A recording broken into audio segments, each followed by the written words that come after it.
perform, and they did okay not guys, disappoint. আমাদের কিন্তু They PMGC haven't at live কিন্তু all. It's already nice to see আমাদের Ulf as well in the top 5 of these points, right? That's another team we want to শুরু see হয়ে more গেছে কিন্তু from. আরো 2 ঘন্টা And আগে। you so know, সবাই কেমন DRX আছে we একটু talked কমেন্টে about, জানিয়ে yeah, যাও, you আমরা know, they ডাইরেক্ট got ওই the লাইভেই win. It চলে was a যাব। little bit handed to them. All লাইভে of যে this, আজকের it's ম্যাচগুলো still এনজয় করবো। 17 ওকে, সো সবাই points. সবার And ফেভারিট when the টিমের নাম leaderboard is কমেন্টে kind দিও of এবং close, তাদেরকে as we've সাপোর্ট seen করো, it, ঠিক আছে?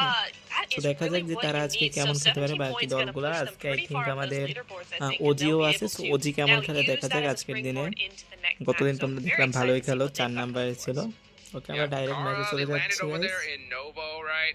And they just started playing that edge style you were talking about, right? Before and after.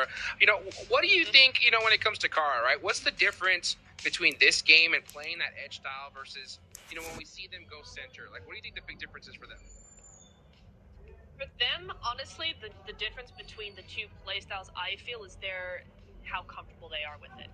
Because they play center early on in the game and then switch to edge. And what we were seeing them do is play edge from the very beginning. And that only meant that they were getting left behind by all these other teams. So I really think that that's where they're going, oh, okay, wait, let's switch back. Let's do what we normally do. They're more comfortable and they can be more creative with it. Now, as so easy. It's not, hey, it's not sitting. For once, it's not sitting That's right. the MVP of match 2. Look at this pentagram. It's like healing 0, and then you just have a line 29 minutes of us trying to get to see it, and then 0 assist. This is the weirdest pentagram graphic I think I've ever seen in PUBG's PUBG Mobile Esport history. This is an odd-looking one, but 0 healing again, showing that they were circle blessed. They didn't take any unnecessary fights. They went over peaking to like take fights. It just didn't make sense. And just like, we're given a free ticket to the late game. Let's use it here, and it worked out.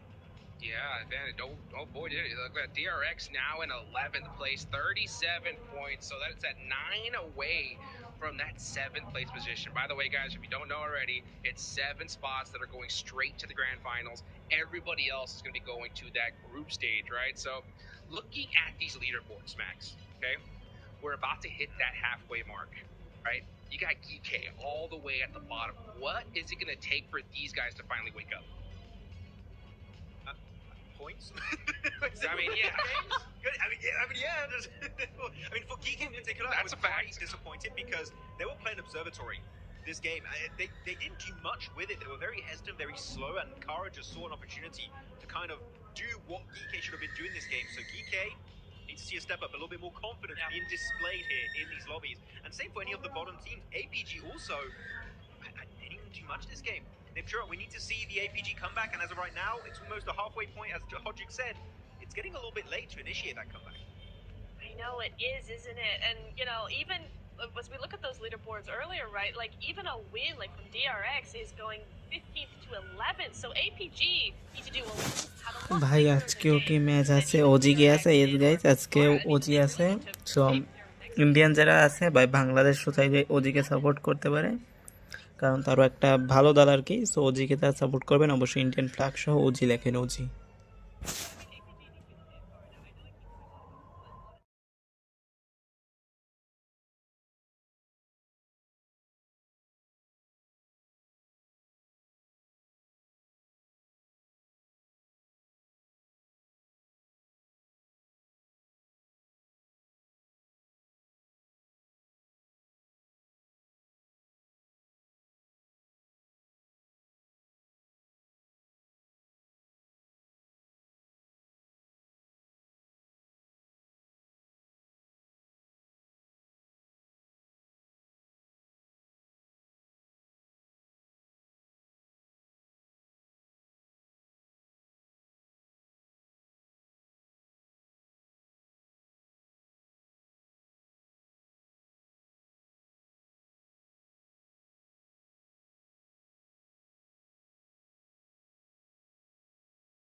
Like, man, how do we not see Bigatron here, right? And it is the first PMGC in Bangkok, Thailand, right? It hurts to see, but hopefully EA could definitely happen here. I mean, it's definitely not too late, even for a team like, you know, Geekay, who's all the way last place right now.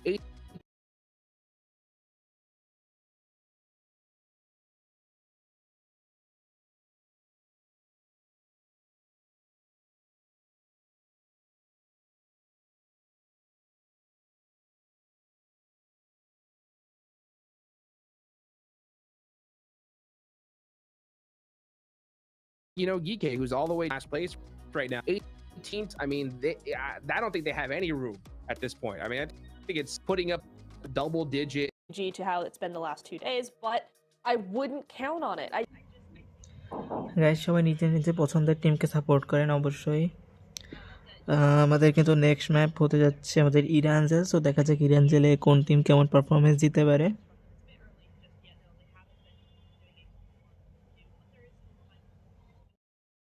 So there's a lot of questions, I think, for the lower half of the leaderboard, because there's going to be the top half of the leaderboard that are just going to take advantage of that slowness now, because they've already stepped up to the plate. Now that makes it more difficult for the others.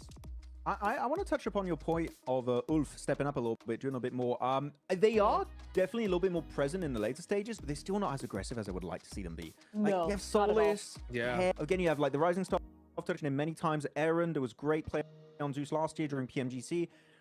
They are not. Then actually, I'm going to be very harsh here, Hotrix. They're nowhere near the level of play that I know these guys can provide in these matches. Sure. They're nowhere near. I want to see a big change up, because at this current pace, I don't think they deserve to be in the finals. So I need to see them at least attempt to take fights, and that alone would give me a little bit more hope that Ulf maybe could make it to the next step and reach the finals. Well, that's totally fair. We've seen a lot of teams on that second page do it. Will Ulf be able to do it right here, right now?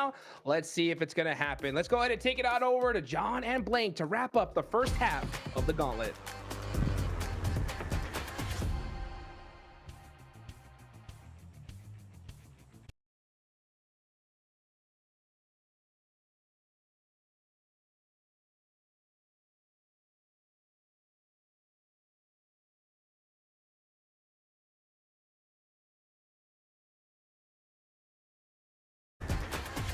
One. A close down at the end there for DRX to keep things under control, but we'll have to maintain a hopeful situation that we'll see something a little bit better from them this time around, even if it will result in a win. I would much just prefer to see another Kara performance.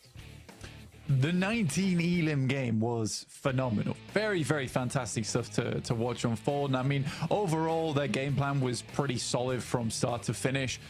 Sadly, weren't able to take on DRX. And again, it's from basically an open field with a couple of trees versus an entire compound. So DRX definitely had some advantage there, as well as having a bit more utility in those final moments.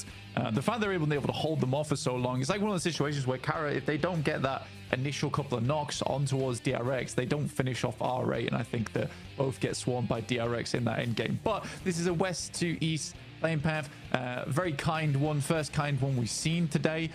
We'll see where the circle ends up here. Thunder Talk taking a slightly different approach from last game, luckily for us, because that last one was a bit weird, honestly, overall.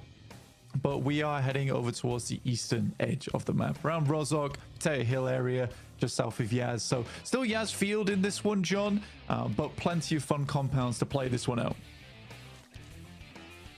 Yeah, we are going to see maybe a little bit of a diversion for Thunder Talk. Of course, they are close to Kara, though, so maybe a little bit of danger there. In general, we'll be keeping an eye on that Milta area. The circle a lot more centered towards that Potato Hill zone in the middle. A little scrap for Alpha Gaming, and actually, they're going to be able to win this time at the start of the game against one of the players from Wolves. They can't quite get there in time to pick him up, as Coops will be taken down. We are going to be heading to a little interview with Poser himself from Kara after that incredibly massive game. 19 elims. Let's find out how they did it. Oh, maybe not just yet. We've got about 20 seconds before that one. But either way, they are going to be tuning in for it. It was incredibly monumental. They were on for maybe a 23 elimination chicken dinner blank, but welcome back to a quick report with the 7WG. We'll Ladies and gentlemen, we have a new record for eliminations in none other than Kara Esports. I have Poster here with me. You guys were working those 2-2 splits wonderfully this last match. When did you decide to go to E-Arena? Bu son maçta 2-2 oynamakla çok güzel oynadınız. Ne zaman Arena'ya üstüne saldırmayı düşünmediniz? Nova'nın içindeyken alan bizden çektiğinde İARENA ile oynarımız aynıydı. Ondan sonra ilk önce kıyı temizledik, sonra da onları temizledik. Adım adım iyi oynadık.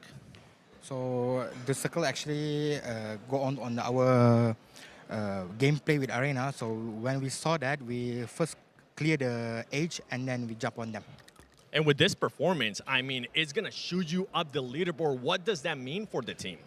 Valla bu puanlama sizi sıralamada üst kısma çıkarttı. Nasıl hissediyorsun bu takım için? Şu an özgüvenimiz daha da yerine geldi. İhtiyacımız olan böyle bir maçtı. Henüz potansiyelimizi göstermedik. Daha yeni başlıyoruz. So we got our confidence backs up, and then with this, we will show our performance that we can do better. Hey, I'm hoping it continues on. 19 eliminations. I know the Turkish crowd is going to be hyped. Back to you guys. Absolutely. It would be brilliant to see if they can carry that forwards. It is, however, very rare to see teams have two performances like that in a tournament. It would be something special, but we can always hope. Thundertalk, though, they've definitely had more than one of those performances. It is a rarity. But Thundertalk definitely a rarity in our games overall. 100 points, hit the century. Weren't able to get anything done on the last match, but again, they hit triple digits and thought to themselves, let's take a short break. And we'll get right back to it over on the next angle here. Let's take a look at the leaderboards right now. There is that big jump off from third place down to fourth, with Mad Bulls in third place dropping down towards Kara with 55 and OG at 51. But as you can see, it's around 10th place where we see our next real big fall off from 44 to 37. So there is a lot of teams battling out for this top 7 here. And it should make for an incredibly fun final day tomorrow, where all the teams could be dipping in and out from that top 7. We get a little replay on Doc getting the spray down onto Coops. They couldn't quite get away unscathed with the vehicle. Doc happy to have that point on side. A nice pickup found there. As we hop towards the middle of the circle, though, we're on board with Regnum Kaya, who have managed to take a very, very central compound, really important position as well, with a lot of sight lines out to control all of the teams who are very likely going to be moving in fairly soon. We're now into our 6th minute of the match, and we'll see just who's going to be on the road nice and quickly. Hopefully, yeah, Thundertalk, they're already moving. So we're not going to see another massive delay until, what is it, like zone 8 or something like that. And they decided, oh yeah, we probably get towards the circle. R8 did it too, though. So, you know, it's not just them. It isn't. I mean, it was possible. I mean, it was fun watching that little breakdown of the pass taken with RA really on a bit of a journey themselves down from that northwest side, starting just underneath Alpha 7 there, but having way more success from their position. I mean, even just getting on that western side anyway was very, very tough. I mean, there was so many teams there at the start of the game. I do think Virtus Pro going down so early actually opened up a little bit more possibility for space taking on the western side of Sosnovka. So some fortuitous stuff did happen. I think for Kara, they didn't quite get that benefit. They really did have to fight it out for that position, indicated by obviously the amount of eliminations they were able to pick up in that last game. You got OG here on our screens, just the western side of Shelter. Just waiting to see what they want to do next in terms of scouting, where players are coming from. Regnum Kaya left fairly early from their position, headed around where Dip is. And we'll just hold that out. With Ulf coming in from the northwest side, that is something they'll have to worry about in the short future. Alpha 7 moving in on that north edge. Over that Rostock Bridge, uncontested on the crossing. A little bit more treacherous down towards the south. R8 moving out now from South George. They're moving around the foothills of Everest, trying to head out east. Behind the Mad Bulls, though, they will, if they want to go over the north side of Pachinki, they'll have to go through the Mad Bulls there, or try and find another way around to try and get into this one unscathed. It's easier said than done. Although Mad Bulls, they're leaving players over in Sunken. They're wanting to control that bridge crossing to the north, I suppose. Get a little bit of info, a little bit of scouting from Tulika on the Mad Bulls. As GS move over the north, they're heading over the north of the Yaz Lake. I mean, I think for E-Arena, heading down this way is not too bad. But again, we haven't really seen that early game prowess from E-Arena so far. I mean, round Geekay as well. Yasnaya is easily shared. But with only 2 players there, I am slightly worried for them slightly. I think the rest of the team needs to get back in action soon. The Mad Bulls, though, like you're saying, over on that Western Rozhok side, coming through past school towards Chopsticks. This is always such a weird starting circle for a lot of our squads, just purely because what they're struggling with right now is deciding where they want to play going forward. Because as we head into Zone 2, like, there's plenty of positions which are very, very valuable, but just not quite yet, because we don't know where it's centering up. Now we know that you kind of want to take some of these farm compounds nice and early, potentially even some of these positions underneath Potato Hill. Even playing over towards the southern side of the coast is not bad here. I mean, it makes the decision-making process a little bit easier. The execution phase, though, a lot more tricky for our IGLs, for our teams to try and enact their plans now. Everybody on a mad dash south, trying to get into a very limited set of positions. Ulf, got to be charging in from that north side, a little bit split. They've got a backstop there for Solus trying to regroup. Regnum Kaya clashing with DRX on the inside of a compound. But you've got Ulf putting pressure on the north. You can't afford to go for a crash, as well as on the south coast entirely in the warehouses. DX Xavier, Wolves going back and forth here. Lambo needs a pickup now. Paragin has to put the pin back in to save his teammate. Will be able to start that one. And Nate moves forward, securing it. They are on the inside. They should be fairly safe, but will they be allowed to get this res? Because there's more threat from the Wolves around the corner. And that's going to be Levi's taken out in the midst of it all. DX Xavier having a tough time on this pro. With Paragin going down, Lambo going down there is very, very tough for DXA because they wanted a lot more speed on that one. And Levi's expected some backup on the side there. That wasn't meant to be a 1v1. That was meant to be a 2v1. Paragin getting taken out by Top. And Gara immediately picking up the elimination point for that. Goodness me. DXA and Wolves now just bottom of the pecking order right now. That's unfortunate. I think DXA can't really leave from this building either with the 2 sightlines that are set up here, John. And they only got 2 elims for it as well, Blank. They weren't able to extract the full 4. They weren't able to do any more than that, which is unfortunate. You could excuse it maybe, you know, if you're able to get up to 4 points, right? And then, no matter what, it's an okay game. You will keep yourselves in the conversation for 7th place, where DX Xavier currently sits right now. And they need every match they can get. We know how volatile the middle of these tables are going to be with the number of points that Thunder Talk are earning. And Kara having that oversight, they'll be all too happy to snaffle away any points that dare to step out of line. So, I mean, the center of the circle is pretty packed right now. You got Kara and the Regnum Kari just above them, and the DRX holding quite central, but in the open zone.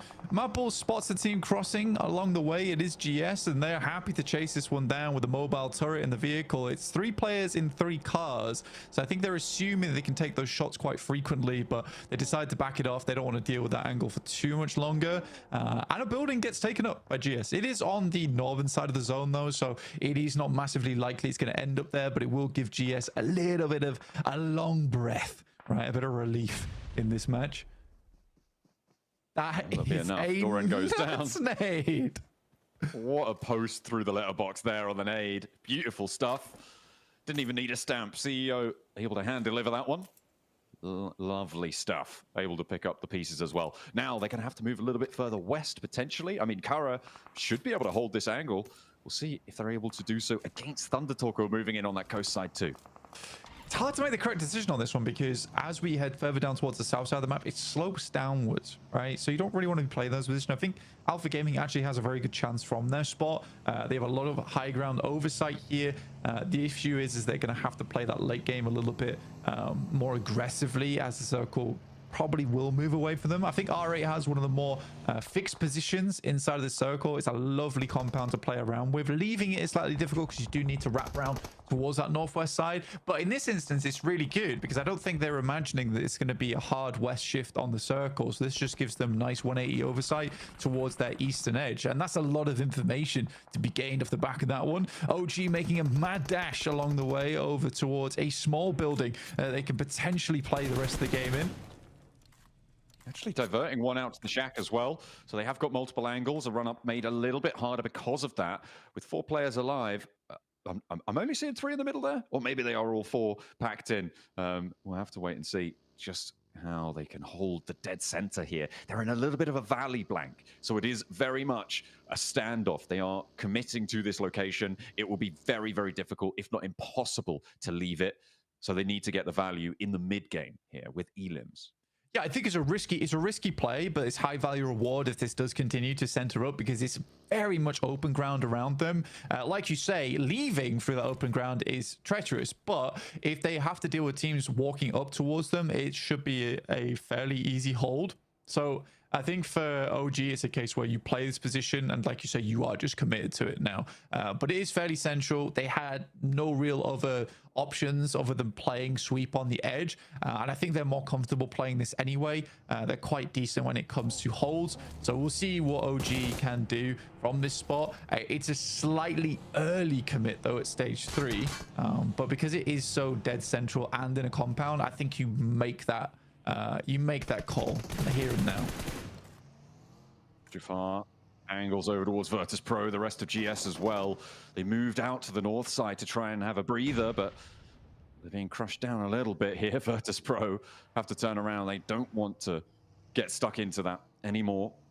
Little sweet drift there for Virtus Pro. Maybe they're reorienting. Maybe they do want to get stuck in. Okay, no, they're just biding their time and leaving tire marks on the grass. Someone's got to look after that. That's very inconsiderate to the groundskeepers. It is indeed. Undertalk playing down towards the southern docks as all 4 players.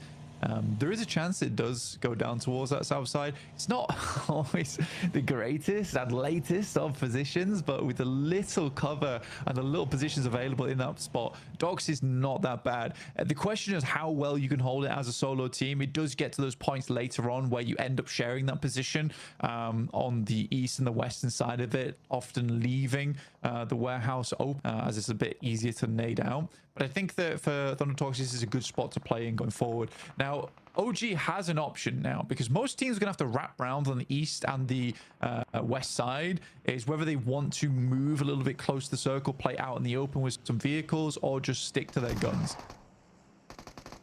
Refus on the inside, not going to win that one. The Arena able to find it in an immediate shutdown. Alpha Gaming not in a position to go for the backup there, and Zyol caught out in the open by R8 across the way. That's a couple of 100 meters out there. A long shot coming on through. In the meantime, Gike, Regnum Kaya clashing on the inside here. You've got DRX on the north of this fight too. Those nades are coming on through, but it is Regnum Kaya to draw first blood. However, it's traded off. Flushes need to come through now, and Safji will be able to find it. Unfortunately, it is taken down in the process. Kevin on the outside, though, looking to try and hunt down more Regnum Kaya players here as he steps forward to Loxy. Low HP on Z10. Not really step too far in, but with a shotgun to play against, you know it's probably not super likely that you are going to go down through the consistent spray. Regnum Kaya, however, go down to DRX on the approach, and that is going to be an overwhelming force from DRX on the north side. Not timid this time around. I think the craziest thing is Kara gets a shot in there, by the way, from all the way down the southwest side, able to pick up Loxy as he jumps out the building.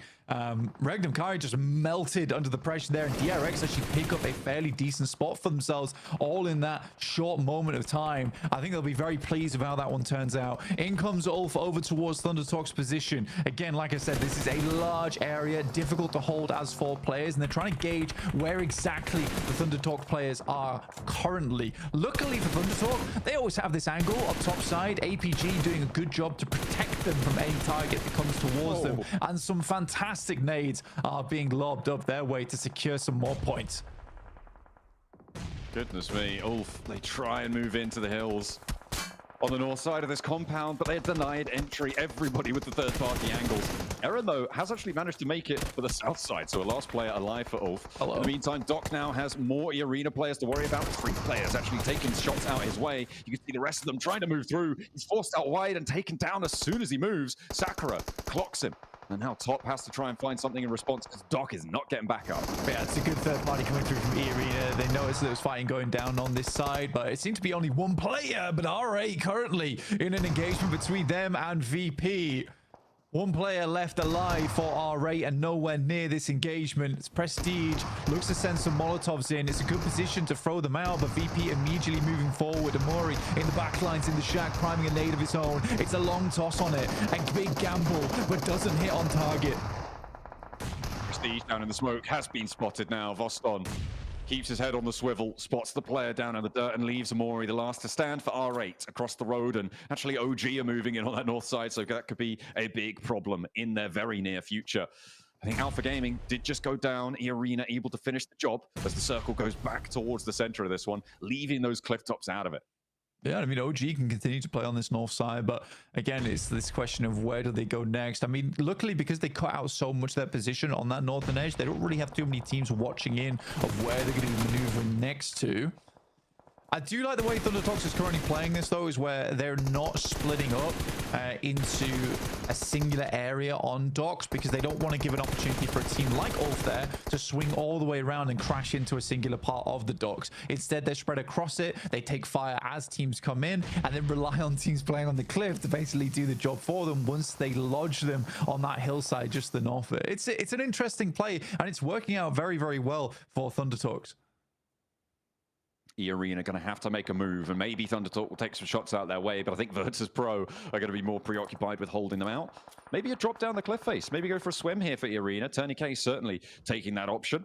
The question is, will they be spotted? Alpha 7, they're biding their time on the southeast side, but they do have to make a charge across the open ground here towards Mad Bulls, or, well, what's left of the Mad Bulls, rather. There's only 2 still standing there. Game's going to slow down a lot, but Kara actually has a very strong spot to work with. There are 4 players as well looking for another huge game for themselves. They also have been consistently taking pot shots at teams, so they've been very proactive from their position. Even if there is a squad 200, 300 meters out, they've been very aware and been taking shots that way. And the more casualties that they can cause within this lobby, the easier their end game is going to become, because again, as teams start to get crunched towards the center here, more and more fights are going to be taking place out in the open, and these are not fights where it's likely you're going to live with 4 of your players. You're likely going to have to sacrifice 1 or 2 just to win an engagement. So seeing they're actually stepping out onto the docks for Thunder Talk, and Aaron laying low, not wanting to get involved, may have sightlines on it. The question is, does he want to pull the trigger here, expose his position, let them know he's there? Tourniquet moving up to the pontoon there. Trying to hold it down. I have no doubt that Aaron knows exactly what's going on here, and he is opting not to take these shots. You just can't confirm the point. It's much more valuable to play with the protection of Thunder Talk around you and try and play for it later. Oh my. Tourniquet steps up and he wins that? How on earth do you win that? Stepping up out of the water, draws the weapon, and immediately lands the shot of the Shing. That has got to feel real bad on the south side there, and that's going to move King out to have to go for this res, to have to try and pick up their teammate. This is Aaron's time to shine, and he steps up and does exactly what he needs to. That is what he was waiting for, and Thunder Talk are having a nightmare here. Oh, this is very bad indeed. Thunder Talk likely down to 2 players. We're seeing it's going to be a difficult pickup from their side. Completely lost track of Tourniquet as well. That's one of those things where you only send out 1 player. You know he's in the water, so you look to just finish him off, but you do not expect the 4th player from Ulf to still be alive on the other edge. Dear me, we are surfing here over on the docks, and Thunder Talk are currently dealing with the tsunami. Okay. Side shift. They have to push out, so they're going to have to leave here as well. This does mean that they can just fully disengage and look to leave these solos to their own devices, but that's going to be difficult because you've got Virtus Pro and Kara who are going to know all about what's happening here. Quick knock from OG down towards Virtus Pro.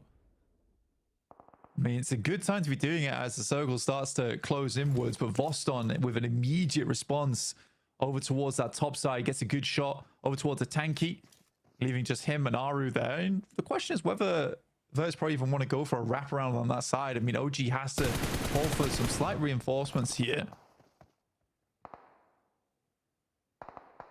I mean, it is good news, I think, on the north side for OG. And they've got enough to play with. That cover, that re-knock over towards Virtus Pro. They didn't need to get the flush there. They just needed to slow Virtus Pro down, force them into an unfavorable fight. Tourniquet may have bit the dust, and he will indeed go down to the nade from AJ. Only the one player to go down from Thunder Talk, and it could have been worse. But Eren really bided his time well there. He played the time perfectly, and actually maybe afforded an opportunity to have a chance to get another point or two. Yeah, currently we're in the top 10, so 3 more teams would have to go down before we start hitting placement points.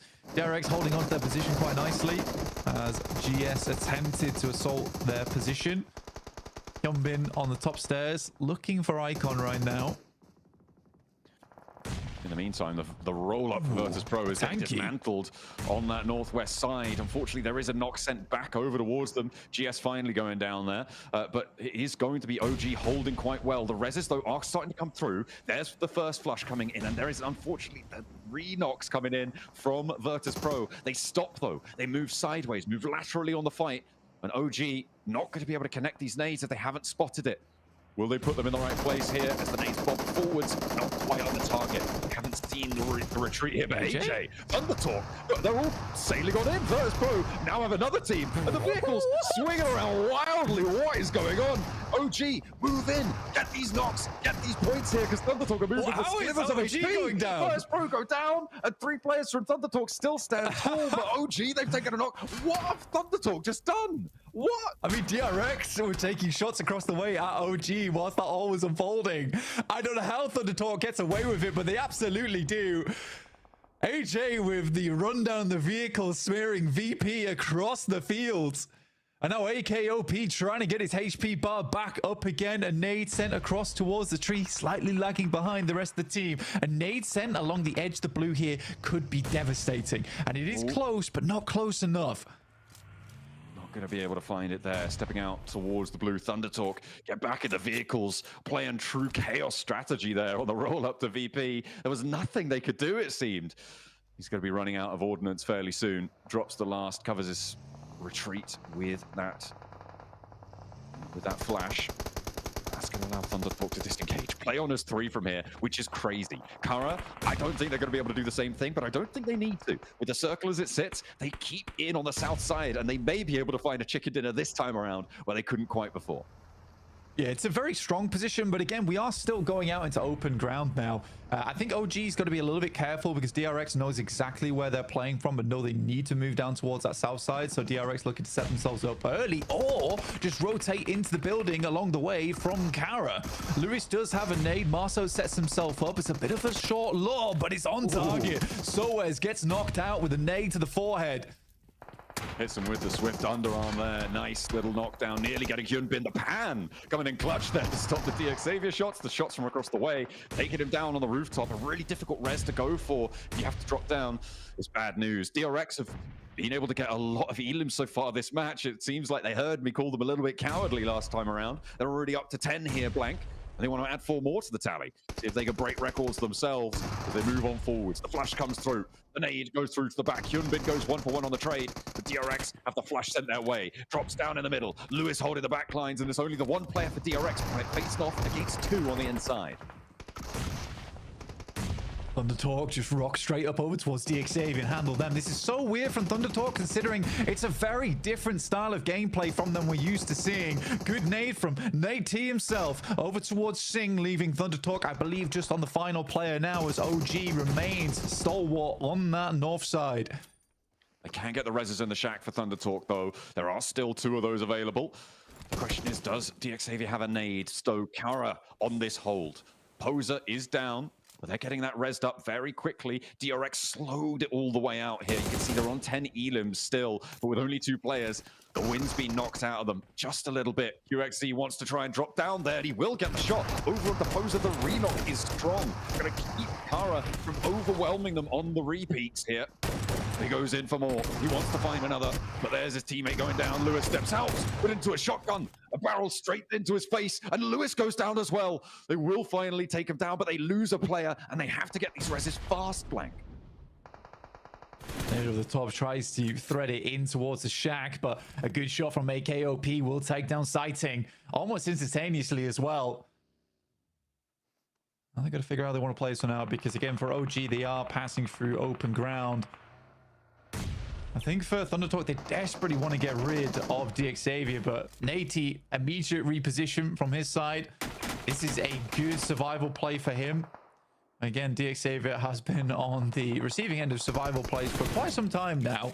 We haven't seen a truly dominant game from DXavier just yet. It's disappointing as well, given their prowess, given their record this year. They've had a really, really strong showing, but it's just not coming through yet in the Gauntlet. We'll see what more they can do. Nades being thrown out by ThunderTalk still. It's good, right, actually. they got anything left, and they find an opening. You're kidding me. ThunderTalk just seem untouchable here. Nading Aru off the tree, doing a lot of damage. That's going to be unresable now. The rotate out wide. iQOO needs to stand tall. Will be able to do one and a second as well. The double knockdown, but across the way, there's still a third player for ThunderTalk going. It's all up the WizGod. It looked like OG might have had the game under control there, but Kara now with the numbers advantage.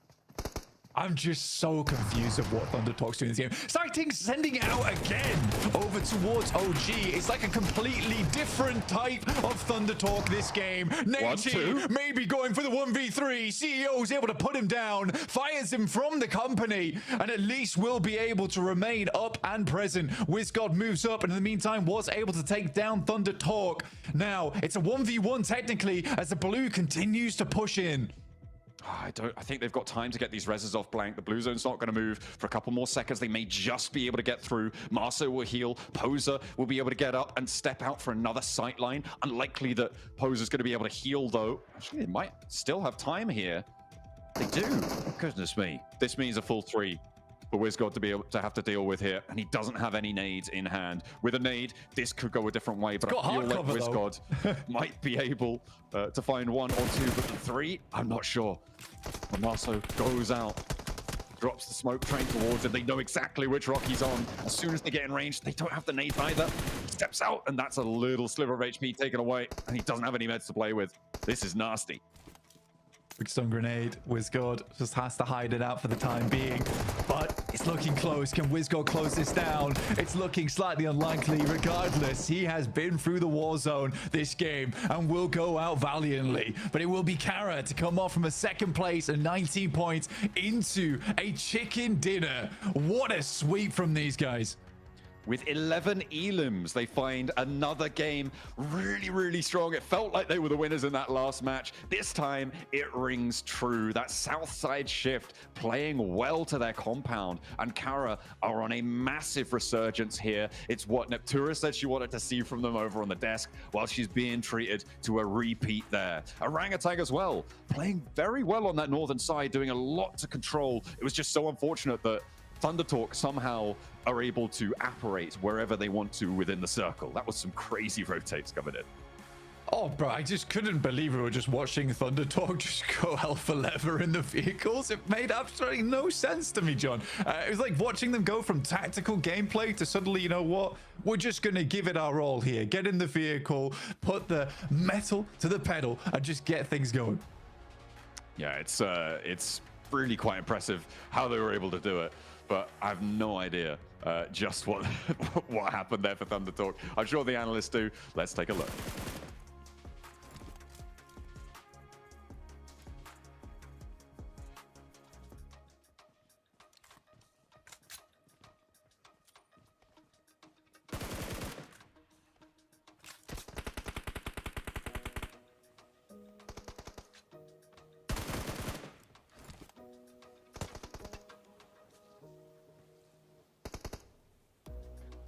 Okay, man, what a game. Are you kidding me? This game had it all. We saw the crazy push from ThunderTalk onto Virtus Pro. I mean, these guys are flexing themselves out, but Kara with the back-to-back chicken dinner. Max, man, what we've been waiting for.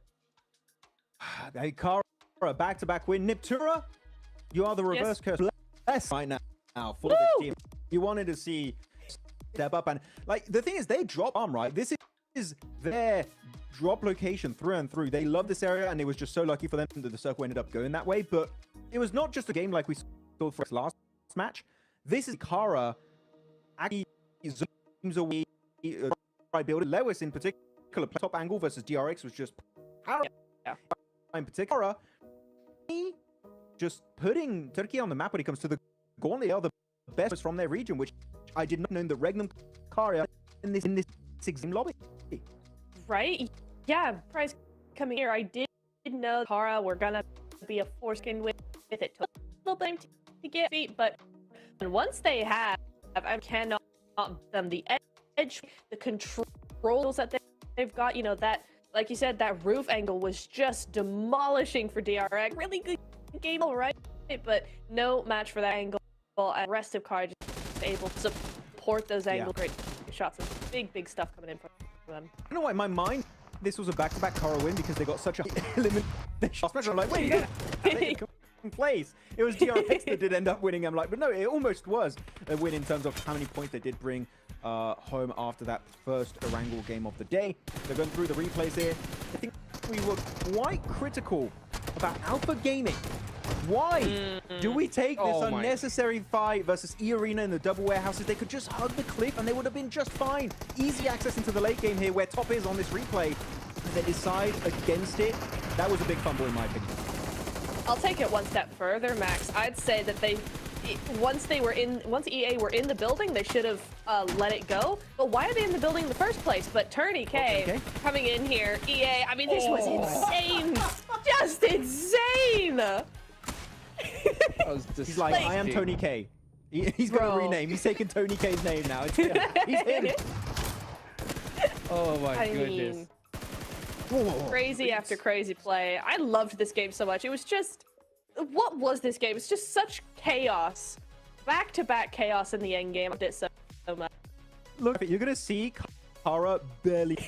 You're going to see them barely move this high again. Okay, even E-Talk, technically, they dropped Milta, so they didn't have to do this game. Orangutan, also similar, drop in Shelter, playing the northern side. Everyone got in position pretty much phase 1, positioning into phase 2, and then they didn't move much for the rest of this game because there's so many compounds open for the taking early on in this game. They just go there, play it for as long as they possibly can, and hope the circle does eventually favor you towards the end, which it did for Kara. Actually, Kara did do a really nice 2-2 split there. You did see for a second there, 2 players north of the road, 2 players south, to just keep their options open, Iptera, and here clearly that was a position that enabled them to get easily into the later stage while really taking no fights at that point. Yeah, it was really nice because they were able to regroup and know when to regroup as well. As soon as DRX started making too many moves, they were like, you know what, it's not worth it. We're going to go over here. And it really did work for them because look where that zone takes them. It doesn't take them out that compound hardly at all. Only until they're up against just one player left did they have to move out of that compound. So really, really worked out in their favor. And 21 points. Remember, they jumped 11th to 4th place after the game. Now with 21 additionally, where on earth is that going to put them now? Oh my, it's ridiculous. I mean, yeah, they had 5, now 21, at 46 in 2 games, Max, man. Wow. I mean, this is ridiculous. I mean, even talks probably got worrying about that sooner. They get another game like this. So, what a crazy finish for Kara. I mean, Thunder Talk had that crazy push, right, onto Virtus Pro. My question is to you, Max Man, right? Do you think they do that if they're not in first place with such a big lead, or do you think that is just so typical to talk at this point? I do think, Hodges, there's a certain level of we've made it, let's have fun with it. No, right? Okay, we know. Oh, by the way, congratulations from Kara being the MVP. Always surprised. Probably going to be MVP of the day to be completely. But yeah, look, I think there's a certain level of like made it, be comfortable. Let's just try and flex out possible and just not secure their positions. Playing very aggressive, which actually kind of hurt them right now, because they lost 2 players to Aaron, and of course we did have a Tony K coming in from the arena, also getting the clutch. Maybe they're getting almost comfortable. They're doing some big plays, but you know what? As of right now, it's enough because they still are first with 111 points, 3 wins. Thunder Talk, yeah, they're done. They're in. You're the first Yep. team in the finals alongside Vampire. You did it. So good. So good to see. I love that play. Chaos, and I want to see, honestly. Dude, I mean, just look at Kara. Third place with 76 points in total. Like, again, in the 2 games, they have outperformed all these teams in their entire day's performance, Max. How crazy is that? And they were in the middle of the. It's been a quick comeback story. Kara, they're still quite a bit away from Thunder. They've just been so damn consistent as a team. But you know what I do want to highlight is the fact that RA are still holding strong onto that second. Right, of course, they're currently tied between third place between them and Kara. This, you would have showed genuinely at the start of the Gauntlet and say, this is what we're going to have at the halfway point of that. Say, there's no way. This is a big, like all the other, and a lot of the teams that are rising star effective regions are at the top. What is going on? PMGC so negative and.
Welcome back, ladies and gentlemen. Halfway through day 2 of the Gauntlet here, and I'm with none other than DRX Hyunbin, a team that has been able to make a big jump up in regards to points. Day 1, 11th place, 19 points. Today, they have scored 51 points, especially with the performance here in Erangel. Hyunbin, you've gotten a win in Erangel. You just got a good performance as well. What was the biggest adjustment you guys have made in day 2 for Erangel? 저희 DRX 팀이 어제보다 오늘 점수 엄청 많이 먹었어요. 혹시 어제보다 오늘 좋은 점이 뭐라고 생각하고 있어요? 어제 저희가 했던 운영 방식이 좀 많이 맞지 않았던 것 같아갖고 오늘은 이제 운영적인 부분을 좀 많이 바꿔서 한 것 같습니다. I think that our team has a communication a lot and changed our play style today. So we do very good today. Okay, well, I like to hear that. I'm glad you guys have made those adjustments. Now, let's rewind it back a little bit because there is a map that you guys are struggling with, and that map is Rondo. What is causing those struggles in Rondo, and what can you change going into tomorrow for that last Rondo of the Gauntlet? 론도 G2에서 그렇게 잘하는지 아는 것 같아요. 근데 혹시 내일외에서 어떤 노력은 할 수 있을까요? 오늘 론더 같은 경우에는 저희가 이제 중앙을 잘 들어가는데 저희 스스로 이제 쓸 자리를 잘 못 써서 터졌다고 생각했기 때문에 내일은 좀 더 잘 보면서 생각 많이 하고 좋은 자리에 쓰려고 할 것 같아요. I think we should get to the middle of the map, but we can't do it well today. But we should be good at tomorrow. Is there any team that's causing you any issues in Rondo? 혹시 론도 G2에서 어느 팀이 DRX 팀에게 무슨 어려운 점을 했어요? 다른 팀이 DRX 팀이 론도 팀에서 론도 팀에서 DRX에게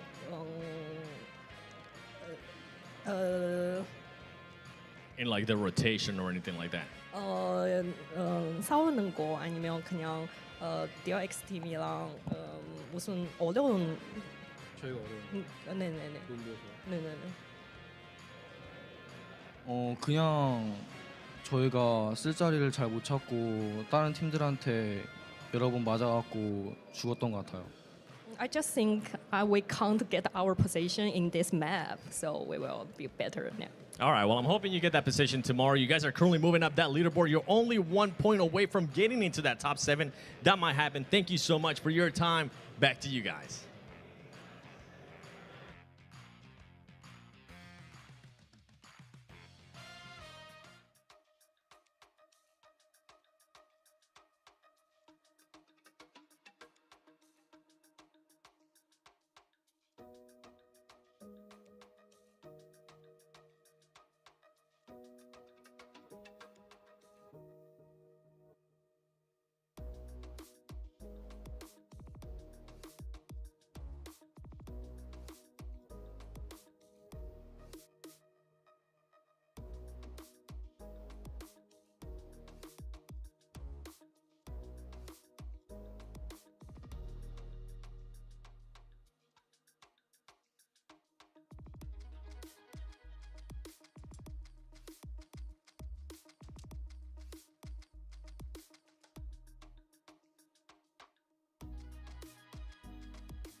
All right, we're getting geared up for the next match here. We passed the halfway mark on the Gauntlet, and we are getting towards a bit late in the day for some of our teams to start to step up, certainly from the bottom of those tables. We saw, obviously, Kara have a massive resurgence coming in towards the games today. Those two back-to-backs have been absolutely incredible.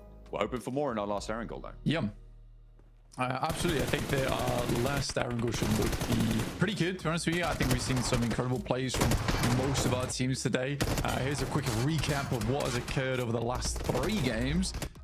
Obviously, there was some fantastic stuff, and I think Kara's the big storyline so far. An incredible comeback overall. OG making it into multiple of the late game circles too, and then Thunder Talk suddenly deciding once they hit triple digits, they're going to go on the aggressive. Because that last game, they were just decided, you know what, we've had enough of being in dock. Let's just drive around like madmen. Yeah, why not? You know, give it a go. They've done everything else successfully. Why not try and break the mold a little bit, right? Make it a little bit more exciting for yourselves. Seems like they are on easy street at the moment, certainly if you look at their points tallies. And with that match, I mean, they basically locked themselves in, right, for the finals. There's pretty much no way that they don't go. There wasn't before. It's almost definite. It's definite now. I really don't see them. Yeah, I mean, they're not. Let's put it that way. They're not dropping out from the top 7. Thundertalk have absolutely stamped their ticket. There's still some more work to be done for some of our other teams here before we can clearly say that they are making it in, just due to the way the points have been set up towards the top side of the lobby right now, with so many squads earning very similar point scoring so far, just because a lot of those points have been stolen at the top side. That nade was just wonderful, by the way. Very, very difficult to make happen a lot of times, but there you have it. GK doing their best there. That fight was intense between DRX, GK, as well as Kara when it came down to it. I think DRX made a pretty decent hold on the top side just as 2 players, but alas, it wasn't meant to be. I mean, this setup as well on that south side for one of the Thundertalk players to go down was pretty nasty coming through from Aaron on Ulf. DRX as well on the warpath in the match. They were able to do quite a lot during that game. A huge number of elims added to their tally, where last game they really were reticent to do so. Top 4 players, though, coming on through. CEO still grabbing that logo. Like a tiger, like a lion, maybe. I don't know. But either way, he's top of the pride right now with 6 elims and 688 damage on that match. I like how you went for tiger, lion, and not the wolf, like the logo. But yeah, it looks more big cat than big dog, but either way, he's simple. Yeah, I guess so. Kekse from DRX said 1,000 damage done total, which is not bad at all. Revo, despite, Alpha 7 not being in a lot of these games and kind of doing a little bit worse for wear today, still up there at 791 damage done total. But yeah, I think for Kara so far, just an incredible suit of games overall today. The 19 elim into, not quite getting the chicken dinner, into just getting the chicken dinner. Really does take the cake there, though. Very, very fun stuff coming through. And Thundertalk with their back-to-back at the start of the day. I'm hoping that we'll see other teams doing well in terms of chicken dinners towards the end of the day today. Maybe some other contestants added to the mix. I mean, it's still very possible for anyone to jump up towards that boundary. It is starting to get a little bit more unlikely for teams like GK, who are currently very much lagging behind everybody else, to see what they're going to be able to go for in the rest of the matches that they have. But they still got half of the games they have left to play. They've still got that opportunity, and it's now that they need to dig deep to push themselves a little bit higher up. 7th place is still achievable, even from 16th right now. And you do not want to be getting pushed down towards the league stages with the rest of everybody else. It makes it far more unlikely that you're going to be able to nab yourself one of those finals spots, which is what everybody's looking towards. Yeah, I mean, it is quite generous as well, the top 7. Even if you do just marginally better than some of our other teams towards the middle of the pack, you're likely to get in towards 7th place here. Obviously, you'd like to be a little bit higher than that to really secure that position. I think Virtus Pro, from yesterday, I said there was a bit of method to the madness for them, but today it feels a little bit more madness than anything. I mean, there has been some decent plays, and they're still making it towards the top side of those lobbies, but I think that, that messy style isn't quite working out anymore, and I think that reliance on just gun skill, mechanical skill, doesn't quite work here in an international lobby. So I'd like to see a little bit more out of VP. And again, it's also understandable because you look at that team, and after they go down, they are very much upset about it. I think they understand more than anyone that they're not playing up to scratch. Yeah, it's going to be noticeable from within their own ranks. They're not blind to it. It is the sort of thing you do need to keep under advisement. Taking a look at some of the utility used during that last match. You can see able to do 2,100 damage for Kara. I mean, seems to be fairly chill. As you put their games back to back from day 1 to day 2, you can see it's a big improvement coming on through here as they step on in to the limelight and really take up the majority of the stage.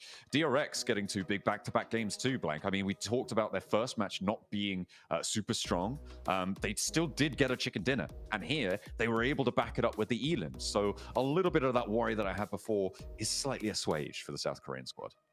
Yeah, again, I mean, I think for their second match of the day, you can't really fault it too much. Yes, it's not a gigantic game, but again, what can you do? You get that central position. I think you just have to hold on to it, and you don't want to flex out too much and allow teams to get in later on. So you just have to do your best to play that 4-man split, hold all corners, and make sure that you're the only team left inside of those buildings towards the end game. So yeah, it's not terrible from DRX at all, but yeah, they definitely were able to pick it up in that second game that we saw on Erangel, which felt a lot better. And like you say, I think definitely a lot of those worries are now gone. But we're heading in towards our fourth and final Erangel of the day now here on day 2 of the Gauntlet. We're really heavy south plane path as well, Blank, to kick things off for our last Erangel today. It is all the way down to the south side. Is this the time that we see the C block hot drop keep coming through? GS, are you going to go back down there, see what you've got in store? Alpha Gaming, very likely to be taking up residence in that C block. We'll see just what happens. Looks like GS out a little bit earlier. Not going to get super stuck in just yet. Maybe actually spreading out quite a way, grabbing those vehicles first. Yeah, I mean, they played this last time as well, where they kind of played on the western edge of Sosnovka, and just preferred to play that one out and just gave Alpha Gaming Sosnovka in general, which seems to be working out for them. I mean, they can certainly play that position and get some good vehicles from there and loot up. It's a bit more of a split drop for them, but to be honest, I think come day 2, again, we talked about this earlier, is that I think they realized that APG is quite a stubborn team, despite them not looking extra hot in the tables. You'd rather just not fight them if there's another option available to you, which there absolutely is with this western drop for them. But yeah, this is one of the harshest circles here on Erangel, very much far on the south side. We'll see where the circle pops up to, directly over towards Yasnaya. So there's still a possibility to move out. Alpha 7 going towards their secondary drop spot in Lipovka, which is absolutely fine for them going forward. I'm curious to see how R8 plays this one out, because they'll maybe go over towards South George with vehicles and then wrap over the top of Severny potentially. I think that would make sense, or maybe not all the way up to Severny, yeah, but towards the Stauber foothills, across that shooting range hill area. Definitely potential for them. There's King for Thunder Talk, getting on the road, dropping around Milter, surrounded by quite a few teams here, Blank, so it can be treacherous, but looks like they've given themselves a wide enough berth from the teams that surround them to be able to find those through roads. So take a look at our top 5 elims. His sighting sat at the top there. CEO very close behind. I mean, sighting has been a real big blessing for Thunder Talk. And I think that many times in the past for Chinese teams, it has been a case that, yes, they're all pretty damn good at the game and have some good coordination, but they really did lack that star player on side who's able to come out with those clutch plays. That hasn't been the case for quite some time now. I think way back when in the day, it used to be that they absolutely had that capability, but that was taken up by teams from South Korea, from Turkey, teams doing extremely well from those regions. But here, I'd say Sighting is just a really, really nice player to have on team, where he's just got these big clutch moments. They're able to get them out of these sticky situations they sometimes find themselves in. Thunder Talk, proud to have him representing them at the top of those tables as they sit atop the pack as well. 111, and this is what we were talking about in day 1, is that around 110 is where we're expecting the bubble for 7th place to be. And the fact that Thunder Talk have done it in half the time is insane. To be able to get that far that fast, it is pretty much unheard of, certainly not in a very, very long time for a team to stretch out this far this early. So we are glad to be witness to it. Let's see who can keep up the pace as well, because we've got 3 teams now in that 70-point boundary, with Kara joining R8 and Mad Bulls up in 76 points and actually vying for 2nd place completely. Yeah, I mean, it's good stuff. I mean, Kara right now, the fact that they went from kind of being like towards the bottom of the pack to suddenly now challenging out R8 for 2nd place is just nasty work from them over 2 games. And it just shows how quickly that these things can shift around if you just have some good games. OG currently topping the pack when it comes to the main peloton underneath here, 52 points chasing with Virtus Pro. But yeah, OG being at 61 is a pretty solid place to be in for them going forward, but they still need to keep putting up those points if they want to stay ahead of the rest, because people are starting to catch up now. It is necessary to keep pace going. Unless you've done what Thunder Talk have done. They could basically sleep for the rest of the tournament and probably be okay for the finals. At this stage, Wolves spot GS trying to make their way across this western bridge from the military island, but they're not quite able to find any knocks, and now Baton under a lot of pressure, a lot of players bearing down upon him, and he will not be able to pass that one off. That is going to be Wolves losing a player. First blood is drawn. Baton had a bit of a panic moment there. We've all been in that situation where you got 4 players all barreling towards you. I think that he didn't really quite know what the protocol was for that situation. The rest of the team left him behind in the dust, kind of providing himself a little bit of a scouting position, but sadly not meant to be, as Wolves go down yet again to 3 players. They've not been having the greatest day today. Been a little bit dismayed by their performance. It's been obvious to see in their faces. Hopefully they can bring things back up to speed again. And for a North American team, I think they're performing pretty admirably well in the international tournament with some of the best teams in the world here inside this lobby.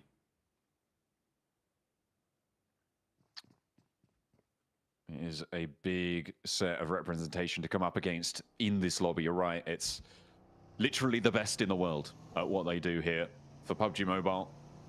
These are the regional toppers, the teams that came out ahead of everybody else. Everyone here is a champion in their own right. But you have what it takes to be the champion of champions. That's what it's all about here, to get out of the gauntlet and into those finals. GK currently a resounding no for the time being. Yeah, GK currently in 16th place right now. It's tough. It is tough. APG not quite living up to their own expectations because they're in 15th and not 16th after all, with 30 points. Still pretty rough for them. I think for APG, something needs to change. I don't know if I particularly don't think it's going to change here in the gauntlet. I genuinely don't think that they're going to make it into the top 7. I think this type of gameplay is just not on par with the rest of the lobby right now, and it is frustrating to see because I think a lot of people at home understand that these are some of the best players in the world, and all of them have incredibly high namesakes. But right now, it's just not meshing. It really isn't meshing. As they come into contact with Regnum Kaya, Silas looking not to go down early. Quick duck there to get out of the way of the bullets and sent his way. We'll be able to stay alive for just a little bit longer there. The roll up for Silas with the nade, looking to try and find one of Alpha Gaming. Good arc on it, but they've already got away from it. And Top hops into the car last. Alpha Gaming, I don't imagine that they're going to want to push this too hard. Don't need to press the issue just yet. But on the other side, Regnum Kaya may be looking for something here. If Ziol gets a little bit too big for his boots, then I wouldn't blame him, but he does back up. Slam it into reverse, hit the compound with the UAZ. See a little bit more safety. Yeah, still taking more shots here. Reefus even taking shots to the face as he gets inside the vehicle. Again, good stuff from Regnum Kaya. I mean, they're kind of low on ammo, etc., but they're making sure to take shots towards the vehicles whilst they can. Even that Dacia starts to smoke a little bit now too. Getting a little bit too smoky there for their liking. Has to hop out. Regnum Kaya with a lot of control over towards Alpha Gaming, but teams are going to be moving in around them as well, so they do need to stay on the swivel. You can see Ulfa pushing in on that west side. You've got all the teams out there looking for a slice of it, but that is a big shift out to the west. Great for R8. Look at the position that's afforded them. Oversight from the compounds at the top of the hill over towards the Rozhok bridges. Yeah, that's an incredible position for them.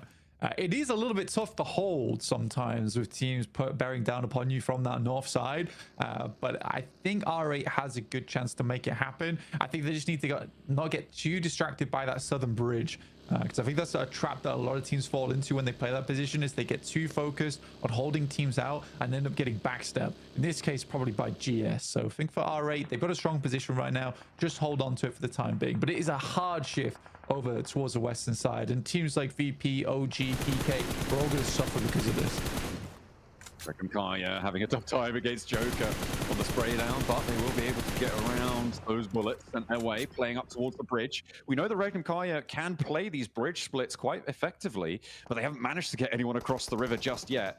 Maybe have to go a little bit faster there. We'll see if they're able to manage it. In the meantime, Alpha Gaming find another player from the Wolves, and now they're busted down to 2. The PMSL America's champions having a tough time of things against one of our, well, currently weaker teams, right? Which is crazy to say that it's Alpha Game. Yeah, it really is. But I think that we absolutely can say at this point. I don't think it's unnecessary to keep saying that this is a prank at this point, which is sad. It is definitely sad to say. But we'll just have to hope that they come back stronger in the group stage. And if that's not the case, well, it just wasn't meant to be. Teams have made their way up to the north side. You see Alpha 7 moving over the top to past the Stalber Hills. Now further in, you've got OG as well, actually very close, getting kind of intertwined with this rotation of Alpha 7. Tanky does get Nice blocked, shot. and it's obscure. Can land the headshot to pull him out of the vehicle. That's going to be the easy rundown for Grisao as well. No chance of getting that one back up. OG playing on as 3, and with Virtus Pro to their north, it might be a little bit of a meat grinder up on the north side. I mean, that's really, really not an easy shot to take as well from Obscure. Like, it's long distance on that one. So a very, very good pickup there. I think OG gets a little bit unlucky with, because I think that rotate was kind of fine with the boys from A7 still on their rotate. I think OG's like, well, at this point, we just need to pass by. But for Obscure to hit that shot, I think that's like, that happens only a few times. And it has to come through a very, very good player. So very well played to him. OG's going to have to try and go for a quick rotate over towards the northwest side and see what they can get done there. There's 3 players. WizGod sending out as the scout. Over towards Carolo, and we know that they are on a bit of a tear. It is dangerous territory on the northwest side. We're going back over to the lake, though. Circle really not helping anyone out. Well, I mean, maybe, except for Thunder Talk here. They are in a really solid spot on the west side of the Yaz Fields. No one really going to be able to approach them from their east side. That west side approach from the bridge going to be so tricky. Rectum Kaya, they're going to give it a good go, though, before Thunder Talk have managed to go for the regroup. That approach from that south side is probably the only time where they'll find it, but that wall keeps them so safe in the compound. And maybe they'll just play in the shadow. Yeah, potentially here, John. I think for Regnum Kaya in particular, it requires very much also here in terms of taking shots over towards Thunder Talk, Wolves, as well as Ulf as they make their way through. You can see on our screen, Wolves able to pick up the Wizard Tower. Coops and Doran, the 2 players alive for the Wolves. Kaya trying to get across, trying to play another bridge split, but not going well for Loxy. Not going to be allowed to stay on that far side. Surely they knew that was going to happen. Regnum Kaya now have to play on as 3. Yeah, I think that Loxy knew that it was happening, which is why he was trying to cross back in towards the rest of his team. But Thunder Talk got there so quickly and set up so fast. I mean, the rest of the team is not even in position yet. This is an awkward circle, right? With Yaz Lake being over towards that northeast side and the river that splits in between, you know, it's very undecided where this is actually going to end up. So I think teams are struggling a little bit. I think I would prefer to be over towards the southeast side, though, just because it's where a lot of the field is. If you can pick up a position here early and it does shift down towards the southeast, you're going to have a much easier time than a team that confirms over towards that northwest side, and you have pushing over towards there is a little bit easier. There's more cover, more hillsides to work with. I feel like one of the sleeper positions here is maybe the bridge to the east of Roshok. If you can get around that and stay safe for a little bit longer, I feel like you have access to both sides of the river where a lot of other teams just won't. It looks like DXavier got to try and careen the remainder of their players down towards that position, but they are drawn short on the approach. The shots ringing out from Hyunbin and the rest of DRX as well, making that a very difficult escape for the rest of DXavier.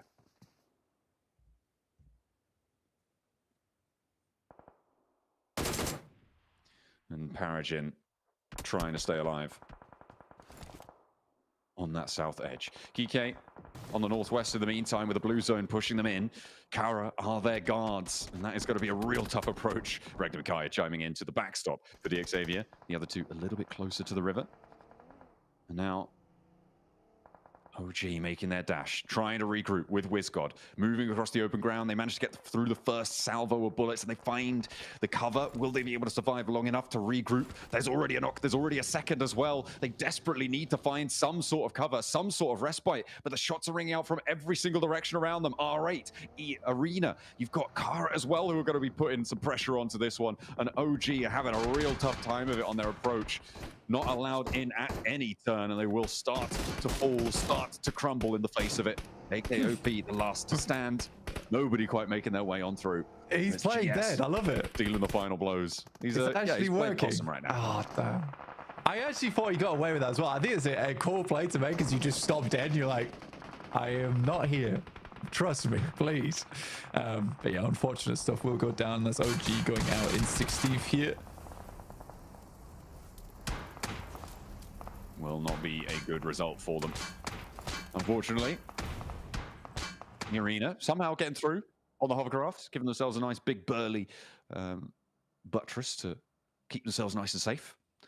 Prop themselves up on. Kara moving over towards the lake because there's a lot of water in this final circle. Well, these final circles here, Blank. It is a real tough time. Keeps the whole lake in, but doesn't keep the far side of it in through the next zone, which makes it impossible to rotate around that way after the next maybe 30 seconds have elapsed. It's kind of frustrating for Thundertalk as well because they played this 2-2 split and it actually was such an insane play. I will say though, it was very, very greedy.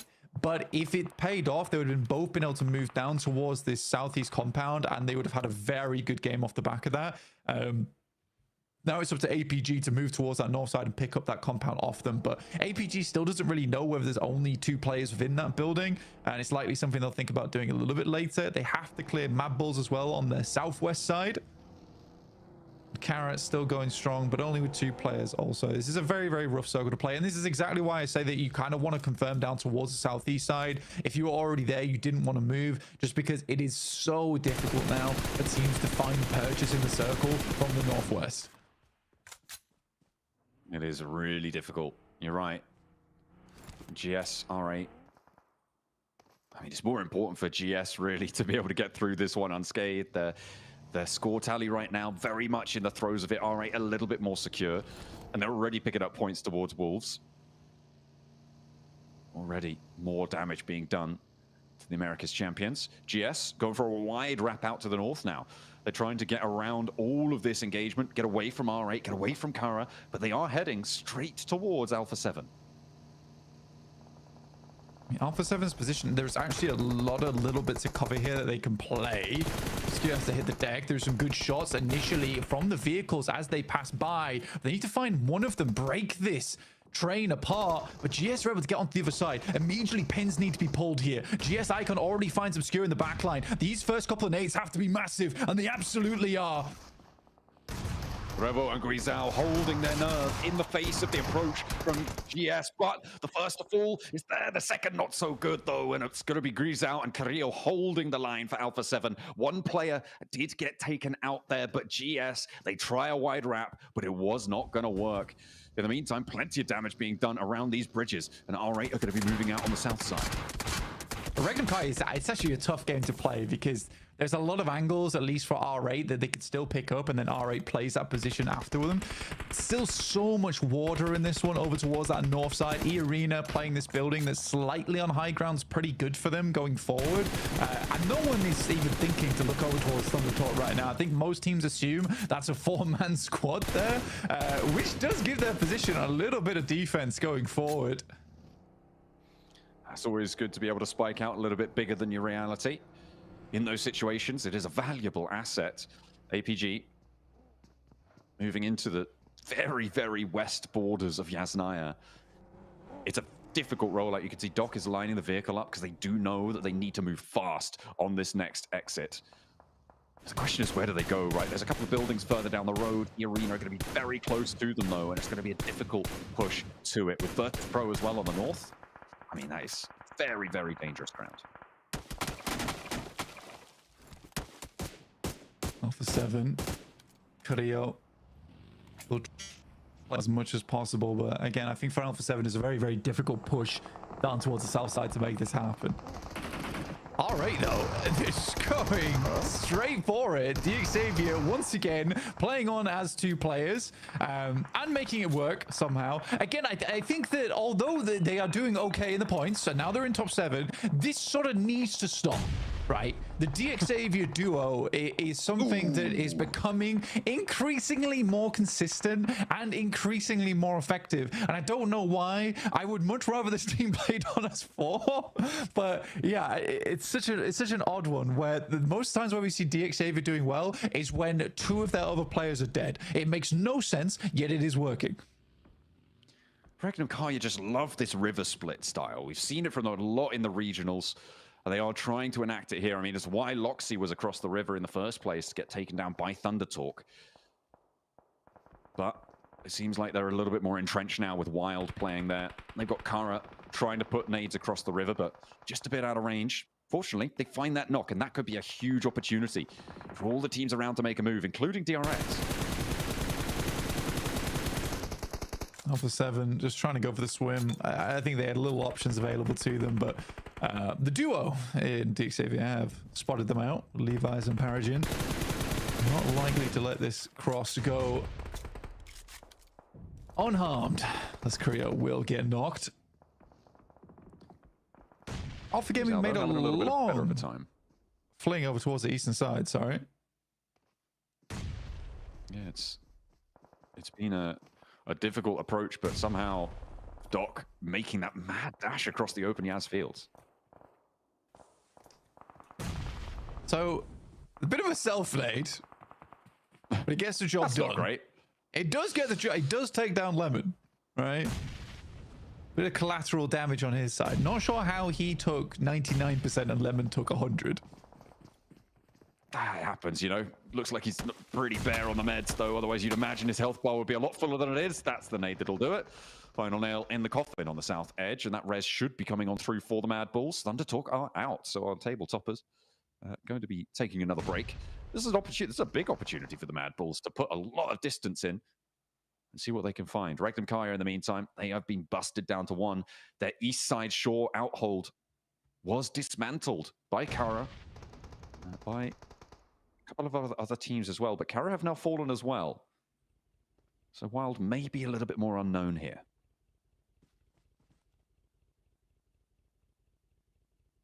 DRX, QXZ, still playing underneath. Regnum Kaya were picked to pieces. Only Wild left remaining, as per usual, as is customary. Alpha Gaming still playing as 4, but it's a rough approach for them. Ooh, he doesn't have too many meds. Look at that. Only the 2 first aids. Doesn't want to overexpend himself. And needed to try and get a re-knock there. Levi's actually chiming in, but a nade bobbles its way over. DRX have to cross, and the blue zone's putting too much pressure on to make this one realistic here. I just don't think they're getting out of it. With Grisao as well on the far side. The nades coming through from the Xavier duo. Oh, it's dastardly. It's mischievous coming through from Paragin and Levi's. They are doing a lot of work for Xavier on this west side. They're up to 5 elims. I know, it's paradoxical, but it works. This is what's happening for Xavier right now. I don't really understand it. I mean, the fact that they're in top 7 is wild to me. But as Pro go down to just 1 player as the arena takes some very big shots towards them, and with Aragon down towards the south side, very unlikely VP gets back up into the picture. Whoa. Good step up from DRX, jumping into the boat from Kaixei to get a separate different angle. More shots from Xavier, trying to weaken them as much as possible, soften them up for this initial nade that's going to come over the top here. Xavier not really going to have sightlines on them for too much longer. The nades need to be on target now, because stepping up and over, you can have Ulf starting to take shots at you. APG maybe even from a distance. But DRX may have just done the impossible. Getting across this river seemed like it was just not going to happen. But here we are, in a position to see it maybe coming on through. The Wolves surviving with a solo, by the way, on that south edge. So maybe that's where DRX go next.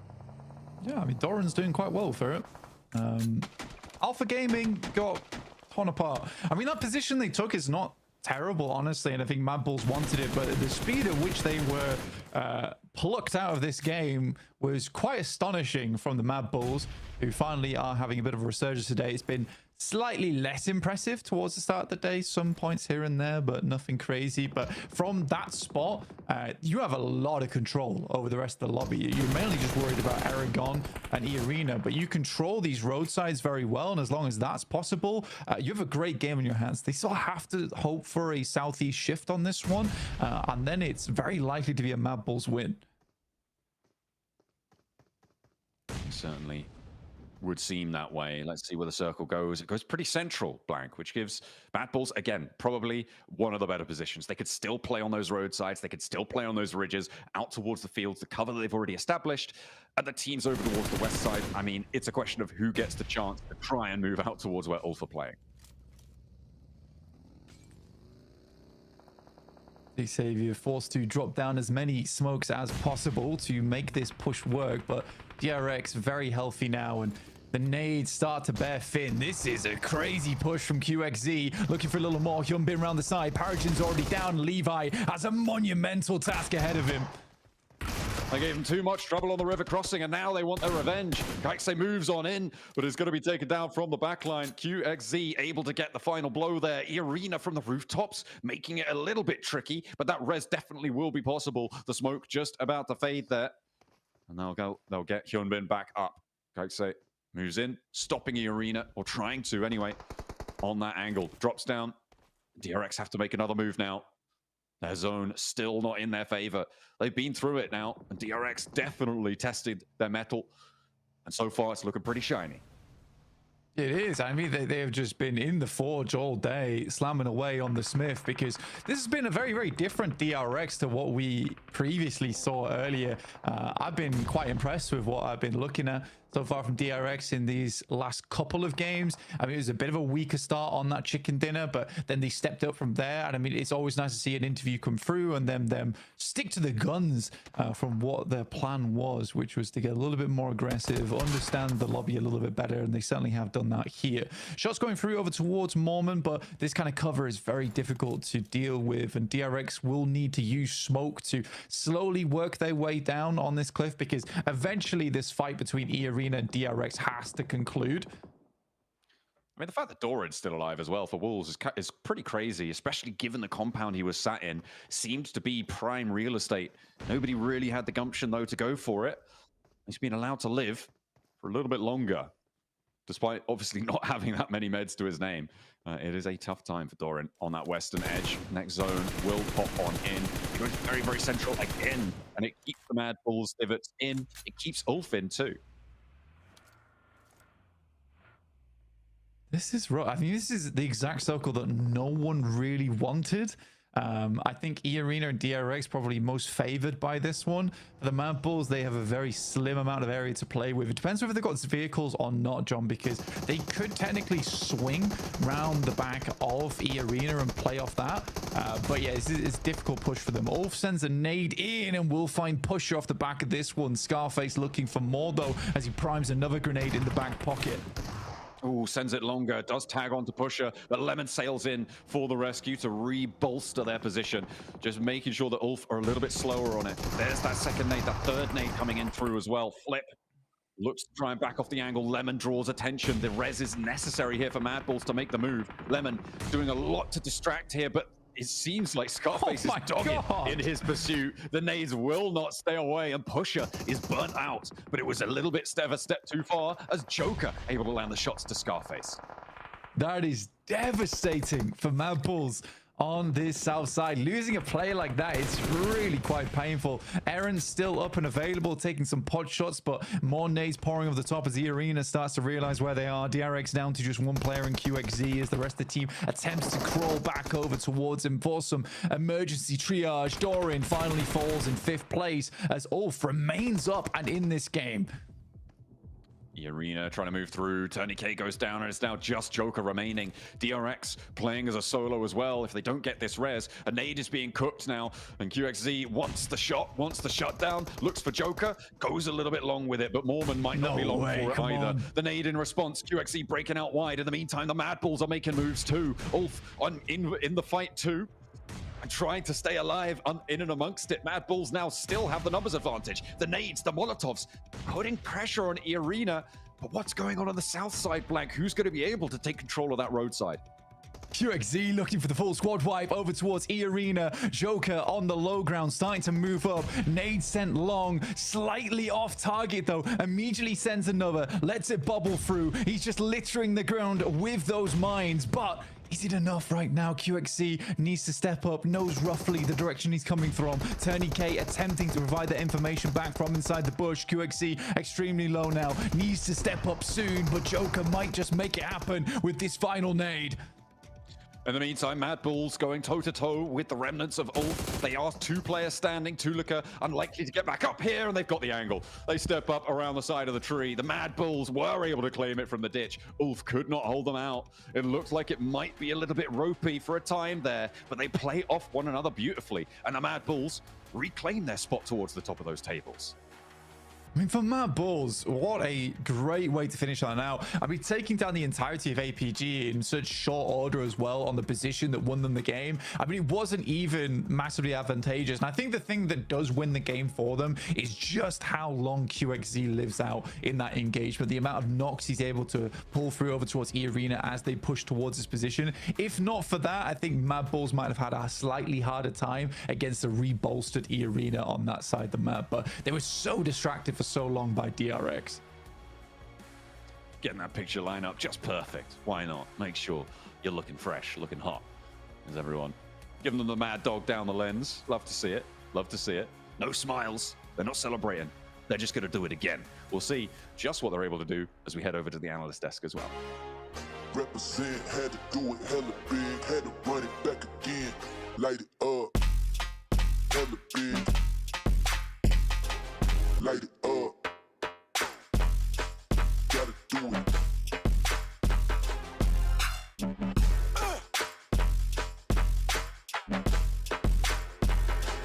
Light it up,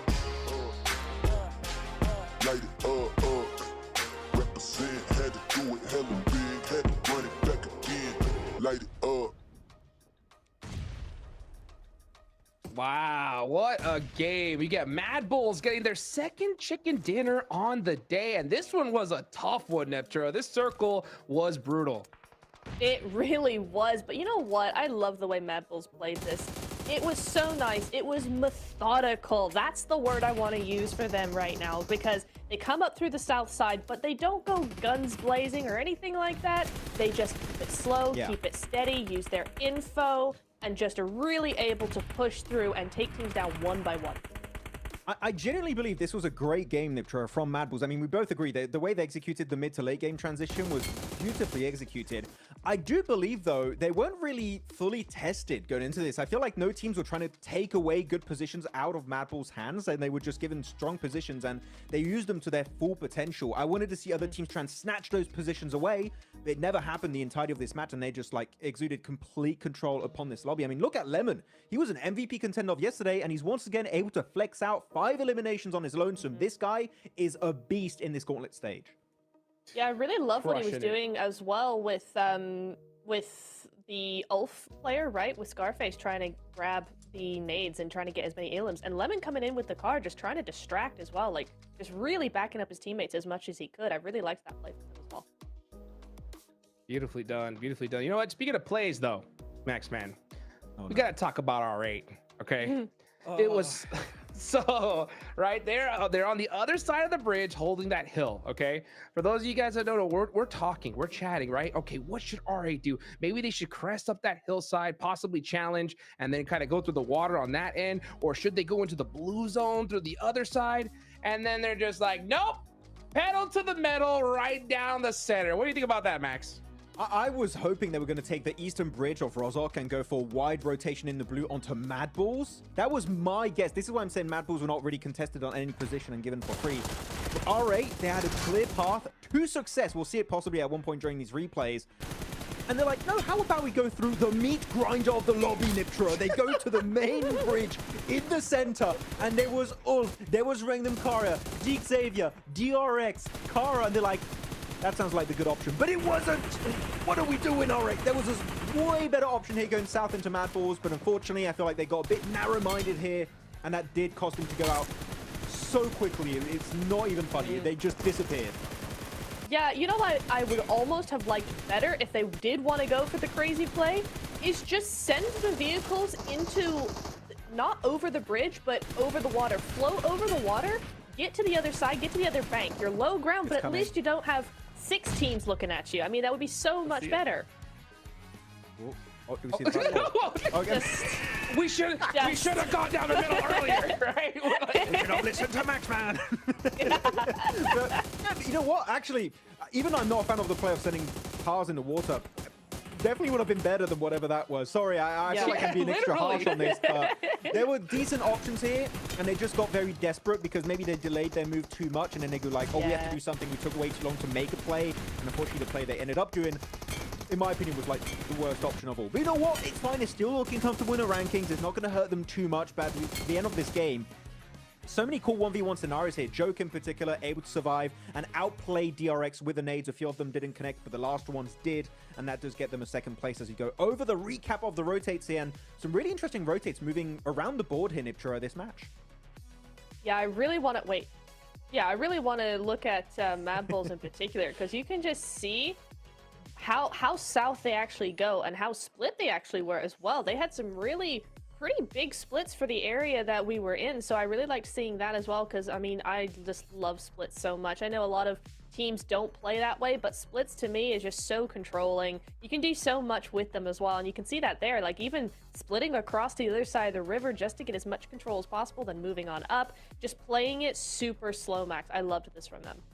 Yeah, I love that rotation in particular from Mad Bulls. They see the circle going east of the river, which was a hard shift for a majority of this lobby. It's like, well, we can just avoid the big meat grind on the western side where DRX currently are on the minimap, and they just get easy access into Thunder Talk's compound. They snatch it away in that 4v2 and just, again, showcase perfect control in the field on the rest of this PMGC Gauntlet lobby. So very well executed. And that is a 20-point bomb here, Hot Jukes. Coming out from the Mad Bulls. They were looking good after their win yesterday. And here they're going to solidify their position in that top 7.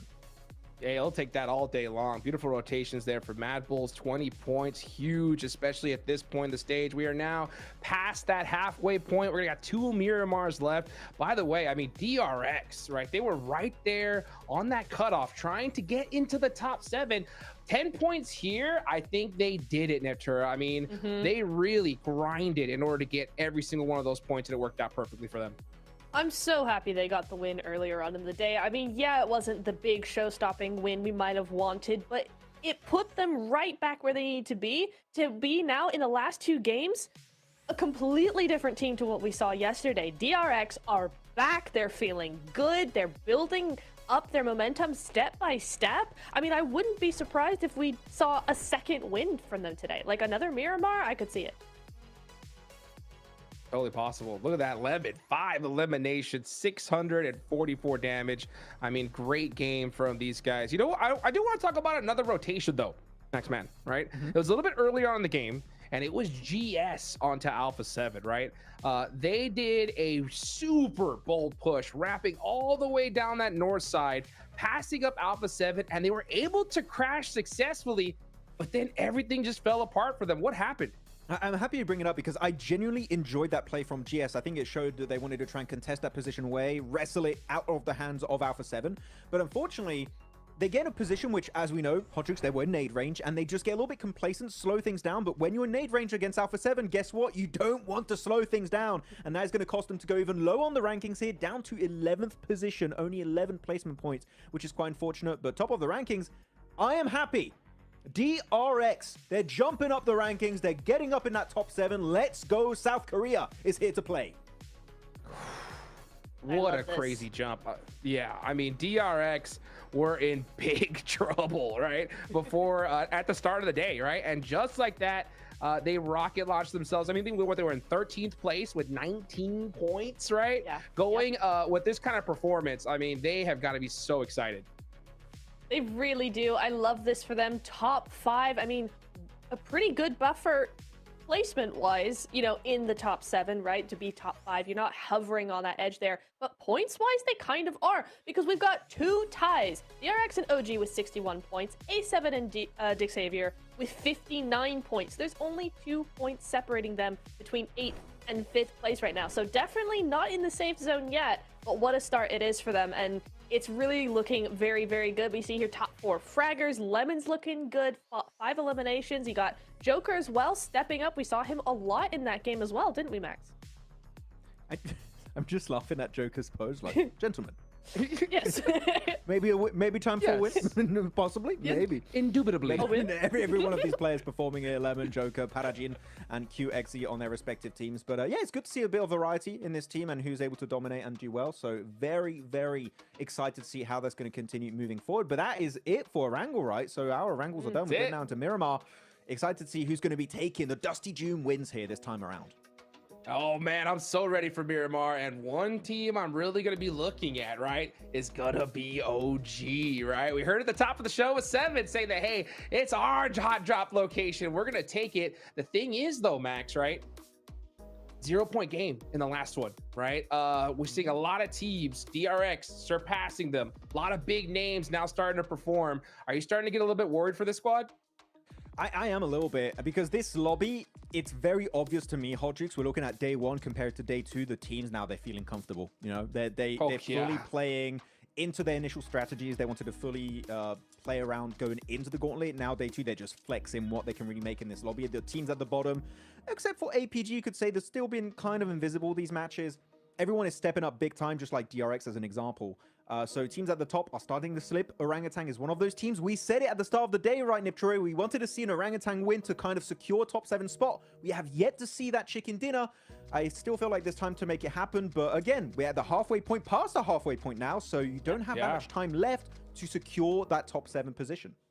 Yeah, I mean, I'm starting to feel a little bit worried about OG. I mean, we came so close to a win earlier on Erangel, right? They got 2nd place with a decent amount of eliminations. I was surprised how they turned that game around, because that first rotation into that building, I was like, guys, what are we doing? This is crazy. They made it work, right? But I think now it's this weird thing of they put up more points yesterday and we saw less from them. Now they're starting to make moves. They're starting to be more confident, but the points just aren't coming. It's just like it's been flipped now. And we need to see that balance come back where it's like, yes, that aggression comes up. Yes, trying to get more points, but you're actually able to make it work. And as we get further and further on in the day, I'm just like, oh, come on, guys, do something. Come on, please do something. It would be nice to see something change. But I'm seeing Orangutan a lot of the times when they get involved in fights, they're very split. If we can see them just before fight breaks out, regroup and maybe just like 10-15 seconds faster, I think they would definitely have a chance, because come on, like fragging power on Orangutan is very high. WizGod, AKOP in particular. We even saw Aru get some great bridge eliminations onto ThunderTalk earlier on in today's matches on Erangel. If they regroup here, Hodrix, I feel like a win, or at least a strong elimination top 5 is definitely available for them to pick up on these Miramar matches.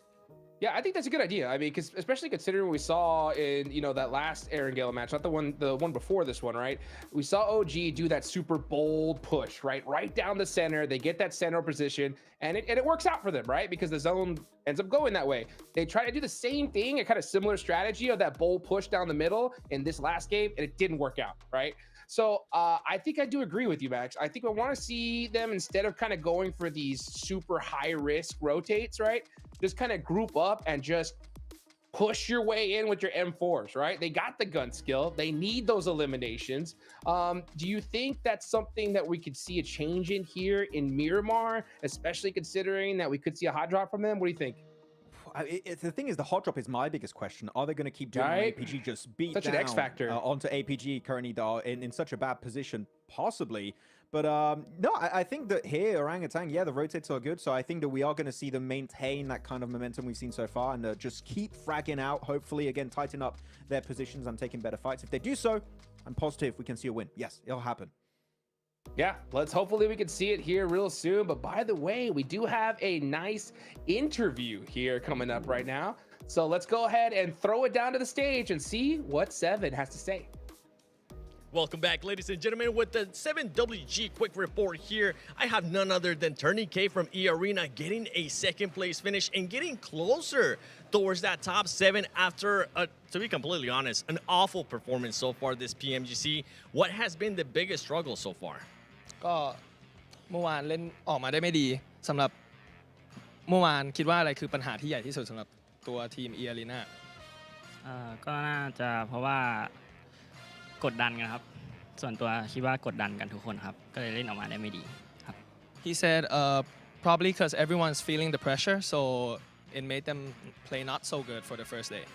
That's fair. That's completely fair. I'm hoping that that's going to be changing here coming up because you guys are going into Miramar. Yesterday, 12th place finish, 11th place finish. You ended up only getting one elimination. What are you adjusting for Miramar?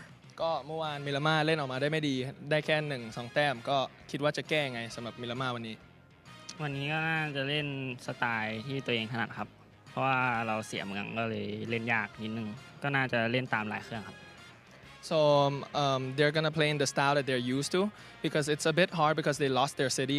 So San Martin, they could not get that city. So they had to make a change. But today they're just gonna try to be themselves and play according to what they can play. Okay, does that mean that there might be a chance of a hot drop? คิดว่ามีโอกาสที่จะลงทับไหม ก็ถ้าคะแนนเราเข้ารอบเราไม่มีปัญหาก็น่าจะเอาเมืองคืนครับ He said if the points are looking good, he will probably go back to get his city. Okay, well, I mean, you're currently 17 points away from being into that top 7, so points are starting to look good, but play it safe. Back to you guys.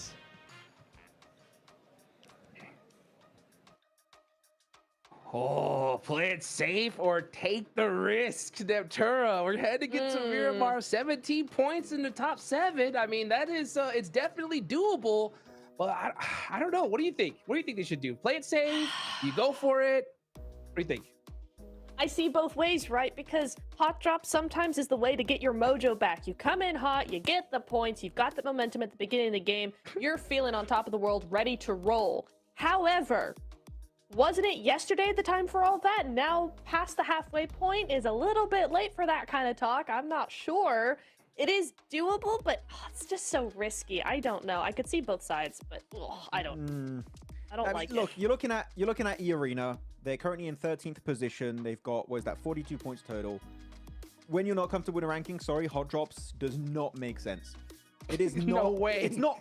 Do you really think you're going to go from 13th position up to top 7 with like 4 eliminations? Sorry, that barely does a dent in what the points you need. Okay. Mm-hmm. But the momentum. Well, what if you die? What if you go out? What momentum? Your momentum is go back to the lobby, play DPS. No. If you get 4 elims, then you get the momentum. But it is insanely risky. I don't know that I'd do it personally. But what if you lose a player? There you go. Counter to that. What if you lose a player? Then you're not going to get the win. I don't know. It's a tactic, but is it a good one? I don't know. I'm just saying. I don't like it. No. Yeah, I don't love it either. No, I would have to fully disagree. Oh man, he's flexing. Oh, hey, let's go. Them guns They in should game be. and out of game. Look at that. Yeah, literally.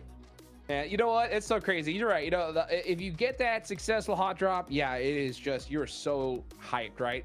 But honestly, at this stage, yeah, you lose one player, it's like utter devastation at this point, right? Because the thing is, Max, is that these squads that are winning, they're not just. It's not just getting handed to them, right? They're putting up some serious eliminations, big numbers. So any squad at this point, right, with a good chicken dinner, I mean, you got GS. They're sitting in 11th place with 51 points. That's only like an 8-point difference from that 7th place spot. So if they get it right here, they're gonna rocket launch themselves up, Max. So yeah, it's super risky at this point. Hey, anyone, Hot Jukes, in the leaderboards can still reach top 7. Ian Geeke currently last place, 21 points. They have a horrendous Gauntlet stage. And yet, there's still hope that with a win, they can close that gap and actually be in a position where they can try and contest a top 7 slot away. It could still technically happen. Are you hungry enough to go the entire way, though? Do you have what it takes to try and be not only good enough to get a win, but then follow up with consistent points to then play catch up and get in top 7 and reach the grand finals? That's the big question mark here. As of right now, I'm doubtful if that's going to be happening for some of these squads, because I don't feel like I've seen that spark of like potential Neptura, right, for them to leave these bottom ranks. But maybe a hot drop would, as you said, maybe that's going to give them a bit more momentum and confidence, but I still feel like that's not the right path for these guys. It's a desperate play. I'm going to give you that 100%. I don't love it. There is some thought behind it, but is it the best thoughts? Maybe not. I don't know. I think the other thing is that if you are that low on the leaderboards, you know, it's such a struggle not only to come back from doing really badly and, you know, teams just taking you out left, right, and center, nothing is working, to suddenly going to the opposite way and going, actually, we're making it work every time. We're being very consistent. We're getting all these points. Like, that climb in your mentality from nothing is working to everything is working is so hard to do for any team. But if you're at the bottom of the leaderboard, yes, it's possible, but is that mountain of just trying to flip that mentality just too much? Yeah, that's a big question here. You know, one team that is on that second half of leaderboard, because that's what I'm looking at right now, because this is where things are really starting to get interesting. You know, it's got to be Regnum Caria, right? I mean, I think we definitely saw a flash in the pan for them today, right? I mean, they had 19 points going into today. Now they have 39. So they put up 20, but they're still 20 points away from 7th place here, Max, man. We know what the squad can do. They're going into Miramar. What do you think their chances are of making it into top 7 by the end of the day with 2 more matches left to go? Not happening. And the main reason why I'm saying that is because Rondo was their best map, right? They got most of their points on Rondo at the start of today, getting that 2nd place up against Thundertalk and Ulf with high elimination count. And after that, nothing. Literally nothing of value stood out to me regarding Regnum Caria. And we know what these guys can do. They're one of the best teams in the world, and yet nothing of value has been showcased today. So I would love to see Miramar be a good game for them, Hodgix, but unfortunately, if I go on past performances, Miramar is not really a map that stands out to me as like the Regnum Caria map. It used to be Erangel. Erangle's done. You got 2 Miramars back to back. I don't think they're going to be top 7. If they're going to get there, it will be tomorrow. That's my guess. Yeah, well, let's see if it's going to be tomorrow or now. Tomorrow's going to be absolutely crazy. So these next 2 matches are so crucial. 7 spots left to go. Who's going to go and grab them? Let's find out as we take it on over to John Allen. Blake.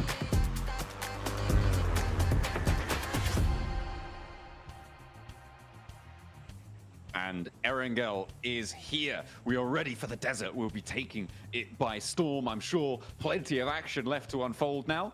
On the southeast side, the plane path will start. We're heading all the way up to La Cobreria on that plane to see ourselves in there. Erangel is over for today. Let's see what more our teams can do. Indeed. So a bit of a large amount to be playing around with. We've seen some teams have a big resurgence from yesterday. Kara in particular, Thundertalk. Basically, I think after they reached 100 points, they pretty much just slowed things down in a big way. Matt Bull's able to bring a little bit more thunder to the table. So another one of our consistent teams over 2 of our days so far. Virtus Pro desperately trying to get some more points on the board though, and have been struggling to do so far. And I think that's a team that I will be looking at during this match. It will be necessary to keep up the pace around that 7th place bubble. It's starting to get a little bit less hodgepodge than it was before. Obviously, Thundertalk having a bad, well, I say bad game. They're sort of due one, right, at some point. But not having the greatest games did allow a couple of teams to add some significant points to their tallies. So the number of teams that are going to be more flexible towards that boundary gets fewer and fewer as time passes. Circle heads out to that northwest side. El Pozo, Montenuevo, the areas to the south of Crater Fields as well are going to be a heavy feature now in this phase. I think probably my favorite circles on Miramar over towards this side of the map. I enjoy a lot of the high ground gameplay as well as some of the Montenuevo finishes, El Pozo finishes, and those are always really fun to watch. And there's some decent terrain to play around, and it's quite tactical in terms of the approach that you need to make of where you're rotating, because there is slightly less areas to cut yourself off from other squads other than this northern side of the map. But in the meantime, most teams did have to make a big west shift over towards on this circle. So it seems like DRX, Alpha Gaming, they can make these quick swings out towards the western side and probably get some good rotates off the back of that. Similarly for Mad Bulls on the north in La Cobreria to start with, and Alpha 7 should have a decent start from El Pozo, but again, only just barely making it into top 7 right now with 59 points. That is very much by the skin of their teeth, and tied with both DX Xavier and Alpha 7 on that 59 makes it all the more uncomfortable. The drop-offs not far to be comfy either. Alpha Gaming 33 points, still need a lot more from them. They have been playing mucky. They've not been playing great at all over certainly today and yesterday as well. Just a little bit wayward, nothing really standing out about them. They've had 1 or 2 moments from individuals, but they need to find that put-together attitude that Thundertalk's certainly been exemplifying. Wolves quickly into Monty Nuevo here, John. I think Wolves is certainly a team that needs to pick up the pace a little bit, because although they are finding points here and there, there's been no real dominant games so far from Wolves. A lot of it's been very scrappy.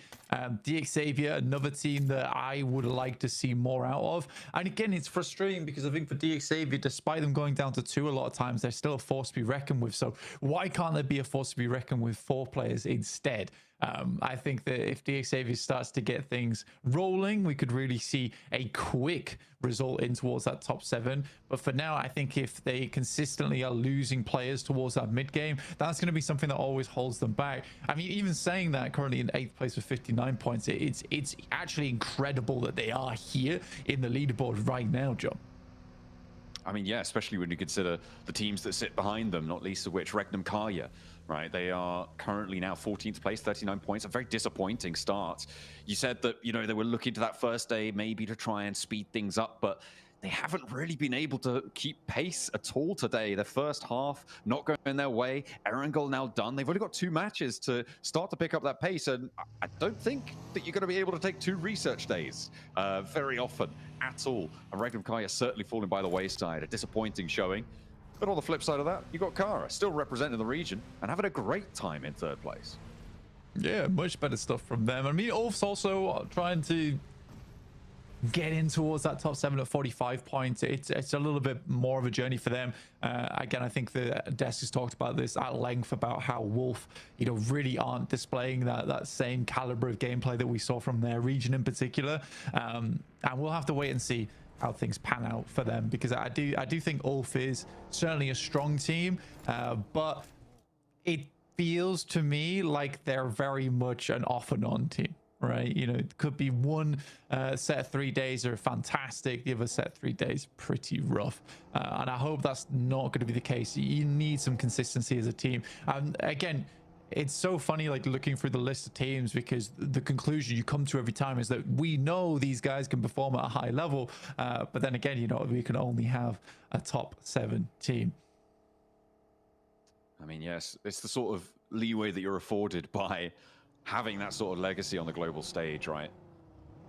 There's a little bit of room for breathing on some slightly unsavory days, we'll put it that way. Virtus Pro, though, it feels like Virtus Pro, I mean, you're talking about, you know, needing to step up that pace. Virtus Pro, it feels like they'd be doing much better than they've actually put the points up for, right? Like, I feel like I'm seeing them quite a lot in these late games, but they are having several catastrophic results. They're not having the floor level of their performance rise high enough to match where we're seeing them in the later parts of these games. I mean, early mid-game rotations, pretty damn good from Virtus Pro usually.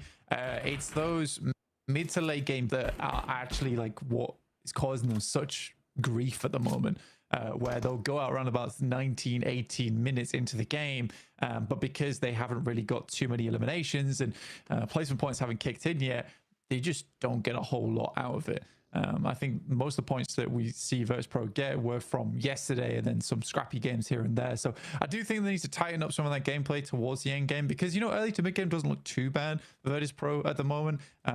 I think that a lot of teams don't really play the same way they do, which is quite quick and loose a lot of times in those early moments. And because they're able to quickly adapt on the fly, they're able to do that. And there's not many other teams that quite fill that same category.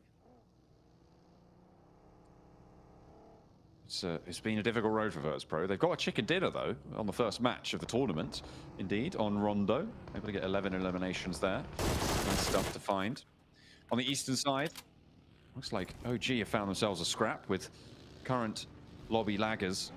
Geeke, they are very much behind everyone else by quite a margin now, as teams start to accelerate away from them. And in fact, OG are going to accelerate away from that position as well. They want to get a little bit closer, more stuck in, maybe over towards Thunder Talk. Getting stuck in, though, is GS, as Alpha Gaming have 2 players on the hold. GS are going to take the opposite house. They're not going to go full crash on this. And actually, that's going to allow APT to regroup. Top maybe actually finding a shutdown. Yeah, it's not a bad shot. You also have DXavier chiming in at a distance over towards a DS. 3, and I think that you have DXavier maybe able to carve out a little bit of land there. Yeah, that's an awkward one.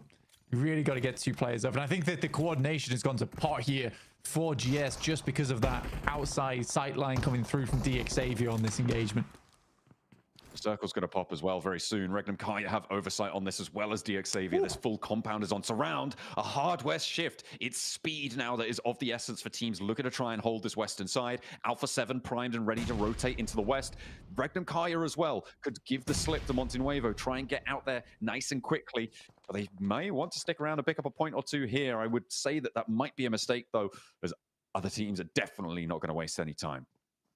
Yeah, Wolves getting a very good start to the game here, starting in Montenuevo, and they'll be able to send a little bit over towards the west. We've got a lot of unplayable terrain in this one over towards the western side. That cuts out quite a bit of the circle itself.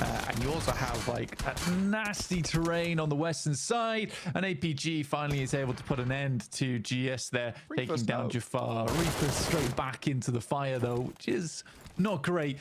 The Xavier in the meantime just taking shots over towards the vehicles, but they know better than everyone else that they need to get a move on. They're currently behind APG in the queue towards the circle. So whilst APG is getting reset and ready to go, they're going to take a quick rotate, probably down towards the south past Ladriera, I'd imagine.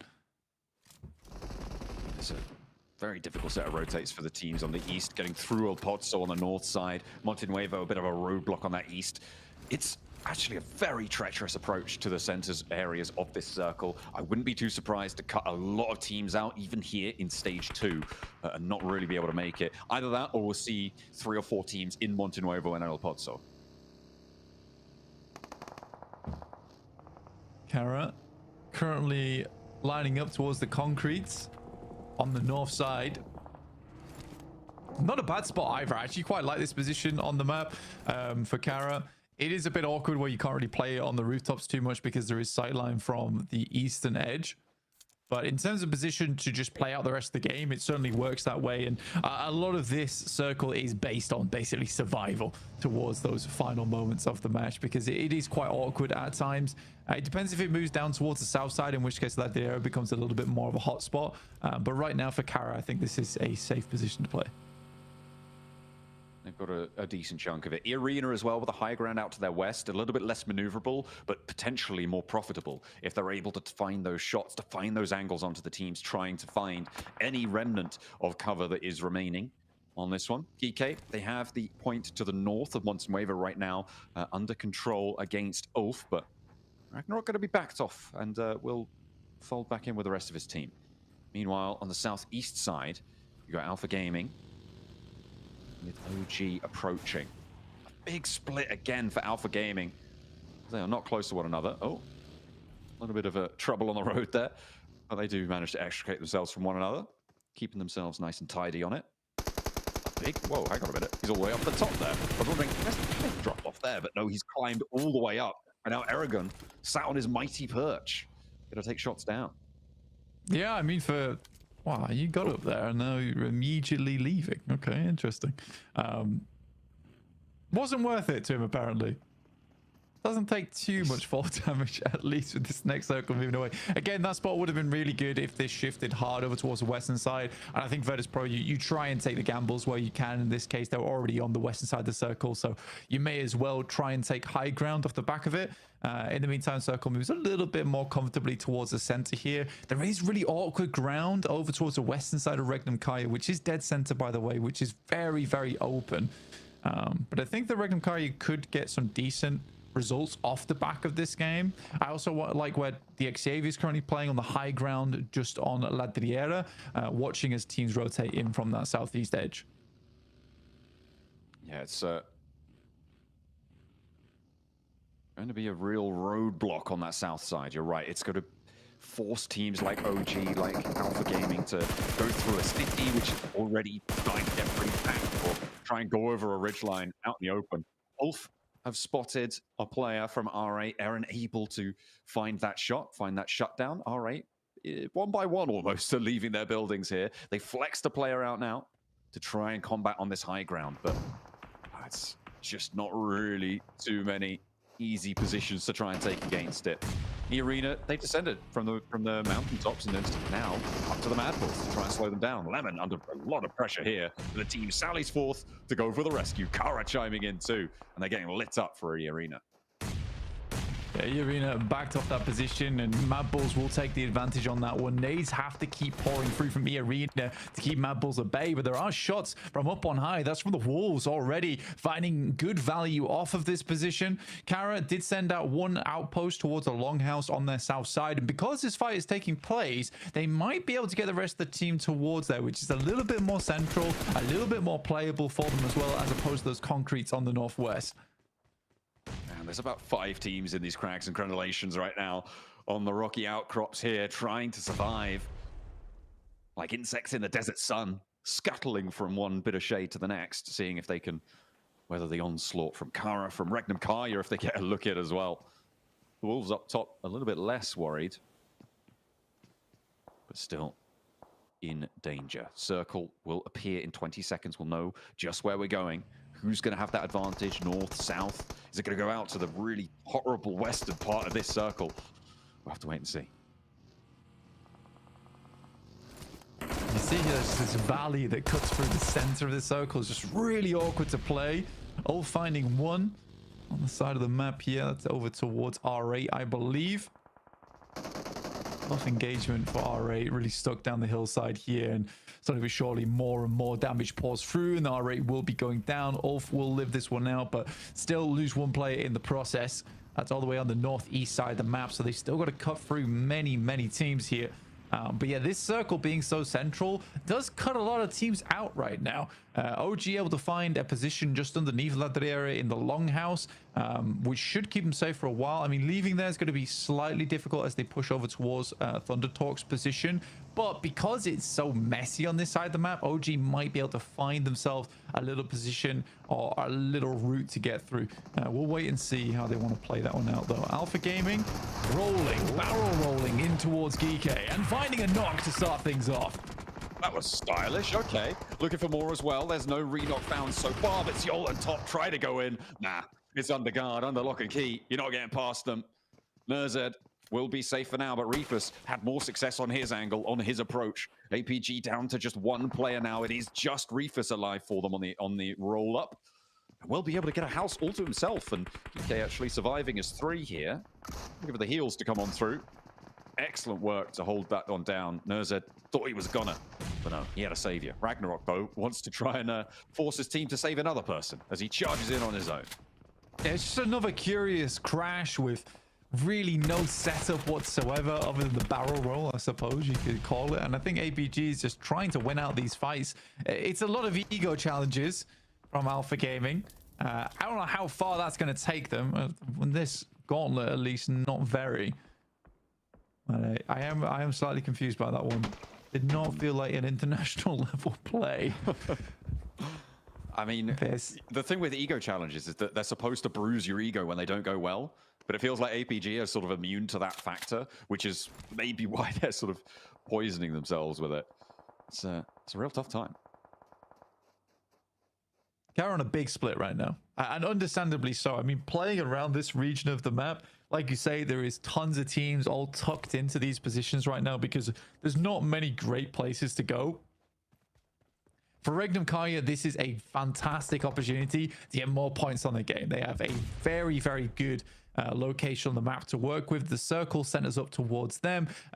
So many good sight lines, just be taking shots, and they roughly know where all the teams are coming from as well, because it's absolutely down towards the southeast side and up towards the north. You know, no one's really going to be wanting to be playing on that southwest edge of the map, and the only safety is on the western edge of this hillside. APG down again. That is unfortunate. Can't style it out this time. TT, the Thunder Talk at the top of the tables. Happy as Larry. The only team who's actually very, very chill right now. Not really too worried. And actually, they're in a pretty solid spot. This west side of Monte Nuevo is going to work out for them for the time being. I just question how long they're going to be able to survive into this game. Getting out of there, going to be a tough task. Xavier, they are holding this south ridge really, really well. They will have oversight onto that Thunder Talk position. The approaches on every other angle, though, incredibly packed with players. And there it is. That's the circle we were looking for Regnum Kaya at least. And now things are going to get very, very difficult. I'm curious to see how OG plays this one out. I think Xavier have a good idea that OG are underneath them. But the options aren't amazing for OG here. They could just brute force it through DXavier. Considering how split they are as well, there's a good chance for it. It's just a question of how well DXavier scouted out his position. And I remember saying that about R8 versus OG, and it's R8 who took the first knock there too. So again, I don't think OG's been slacking at all in terms of the information gathering down that side. Great nade from Revo over towards Doran, trying to take control of this high ground from the north side, but time is limited as the circle starts to squeeze them in. Only 3 players alive, 4 Wolves, and that's going to leave Batten without a sightline up the top. It's really on to Highorst to try and stop Alpha 7 going up, and it looks like that is going to work. They're worried. They may be too worried about it. Push-up could have been successful, but in the meantime, Ulfa crashing in. There's about 8 teams up here blanking in the mountains. Regnum Kaya are going to be overlooking at them all. They're going to have shots at maybe a few of them. Scarface has to hit the deck behind his vehicle there. Had a real tough time of things. Alpha 7 continued the nade up top, but the res already came through. Kara, what a chance at it. And they'll not be quite as timid as Alpha 7 in this situation. Doran trying to reposition, get away from things. Maybe regroup. Nah, not so lucky. CEO's got your number. Yeah, super opportunistic right now coming through from Kara. This is a great moment to make this push over towards the top side. They waited for a team to start taking shots and split the attention of Wolves. And then when Wolves were looking both ways, that's when Kara looks to cross. Very, very good stuff from them. Now sending nades down the hill. Marso's also got an outpost towards the front side of things. This has been very, very calculated so far from Kara. Super clean from them. In the meantime, OG attempting to brute force it basically through DXavier, but struggling slightly on that side of things. And time is only running out for them down the southeast side of the map. I mean, DXavier are going to have to move as well. And the teams on the north, not as necessary for them to try and shunt on in, but it is so prickly on this northern edge. So many teams, as I said before, like desert insects scuttling around this hilltop. Having a really rough time of it. Survival, the name of the game. With 13 teams remaining, I mean, we're getting in towards the sort of zones that you expect a lot fewer teams to be in existence here. OG are making their ascent, though, against DXavier, trying to find an opening. Shot. That's what they were looking for from Lambor. He will fall down. AKOP able to land that shot, tag it on. A Tanky moving up as well, but the Blue Zone's putting pressure on. They're playing around these smokes quite well. Farajin has to be backed off the angle, and AKOP doing a lot of work. Heavy lifting coming on in, but his teammates have fallen around him, and it is going to be so much harder now to make this ascent. Fortunately, the reses need to come through for DXavier, and they're allowing him to move on the backline. AT steps in, and that will be the end of OG. Into the Valley of Death they ride, and they will be shut down because of it, but not before extracting their pound of flesh from DXavier. Yeah, it's a tough rotate. It's a tough rotate to make, and I think for OG, they were banking on this being a southeast shift. And I mean, that's a very strong position if that's the case, but pushing up on that hillside, so hard. For Regnum Kaya, though, it's an easy game for them. Honestly, it depends how Kara plays out this end game, but I think for Regnum Kaya, this is kind of an easy pickup overall, just taking more and more shots to the outside chances. They have to hope that it actually shifts away from them on the north side, but that's purely to pull players off from the north. A 2v3 over towards Thunder Talk. Okay, Geeky dominating. They got 5 elims. Why not have a little bit of a late game resurgence? What more can you do with these 2 players remaining? They've managed to do quite a lot of work, and now it's just Shing left, and he's thinking, guys, that's 2 players, and they're from Geeky. Like, how has this happened to you? How far have we fallen? They've already got 114 points now on the tally. It wants a little bit more, but they're still feeling very, very safe. They just need to get maybe like a point a game. Let's see what they can find. Ah, there we go. There's a knock over towards NZ, even in the score. Meanwhile, over on the north edge, teams are starting to fall. Lower and lower on these player counts. You can see a lot of empty bars there. Not too many teams fully wiped out, but with 12 teams remaining, there's an average of just over 2 players per team, which is quite a significant metric. It's now exactly 2 players. No, hang on a minute. That was a team that went down. Ugh. The maths keeps getting harder, by the way. That's not a lot of players per team. DRX make their way into the top 7 with that. To 62 points now on the game, but are able to handle EK. They take a lot of casualties for it. VP similarly also on the chase here, down towards the south side of the map, as the final player from DXavier finally makes his way back into the moment. But Kara is just taking names left, right, and center. I mean, you say that, but now it's just down to Pusher. TurdyK on a sliver of HP, stays alive in the smoke. On the off angle, the Ulf player could be big here against Poser. Has to fall back, look for these reses. On the top side as well, you've got Mad Bulls to worry about. The player there, Tulika, could take a crack at it. CEO has to hold for the rest of his team. I think he knows that Tulika's there. That'll keep them safe, but TurdyK's on the hunt. He's moving in with a pumpy. Need an assist from the top rope, but CEO has to hit the deck. That's going to give the game away on the push, however, and Kara can hold firm. TurdyK falls and Kara stay alive. They're up to 12 elims with a possibility of a full reset. This is insane work from Kara today. Again, that's very well played from CEO as well. I think a lot more players would have full committed to that spray, but all he knows he needs to do is just delay for a little bit longer for the rest of his team to pull out, because as soon as those shots go towards his end of things, he can immediately back off. The team can do the rest of the work. So there's good trust in the rest of his team as well. And Marso's finding a hell of a shot across range over towards Milky Way there. Goodness me. That is the outpost they sent on the western side of the road, so very unlikely the VP gets that player back up again. Might go on a mad dash, but oh, they are. Okay, hang on a minute. I thought it was unlikely, but they desperately want to keep their players in check. CEO still seemingly having sightlines there. Ketch now the last solo player on that north side, the remnants of that hilltop struggle. Higgles as well was able to get out of there earlier for the Wolves and surviving as a solo. A real tough time on this northern edge. And Regnum Kaya, I mean, they haven't got too many elims for it though, Blank. Which means that even though they've got this far, 6th place, that's not enough of a reward. They want more. Yeah, they basically need to get first place from this position, and it is a first place position too. Nade over the top, quick bubble, underarm, easy peasy. 13 elims added to the tally now for Kara. A hard push ahead of them over towards Regnum Kaya though, but Marso doesn't seem to think so, as he immediately sends shots down range over towards Regnum, keeping them at bay for the time being, carrying them off this spot. Virtus Pro did get that res. They were allowed to get Milky Way back up, but they're leaving him out there for the time being anyway. They must have an exit strategy somehow. Boston moves up to the hills as well, gets a little bit more of a foothold in that direction. I'm wondering what DRX are going to have to say about that, because they're going to have to run out, and they may be able to spot. Shots over towards VP. You have to make this rotate now, and I think it was a little bit dangerous for them to actually try and get Milky Way back up again, as the circle was going to enclose. But I think they just about get a player back into position, but Voston immediately taken down. Milky Way flushed by Silas, and Kara's just sending it, dude. All right, 2 players straight across the field. Lewis leaves his teammate out in the open, will go down himself. Kara, they're not going to do too well on that rotate. Player from Virtus Pro did go down in the process. Voston has been knocked, but yeah, I don't think Kara are going to get too much value from this one. They've already extracted a lot of points from this lobby. However, they are stepping pretty close to being in contest with Thunder Talk, which is really saying something. Yeah, it's some real lobby annihilation coming through from Kara at the moment, leaving Poser and CEO alive. And again, I really did respect the rollout there.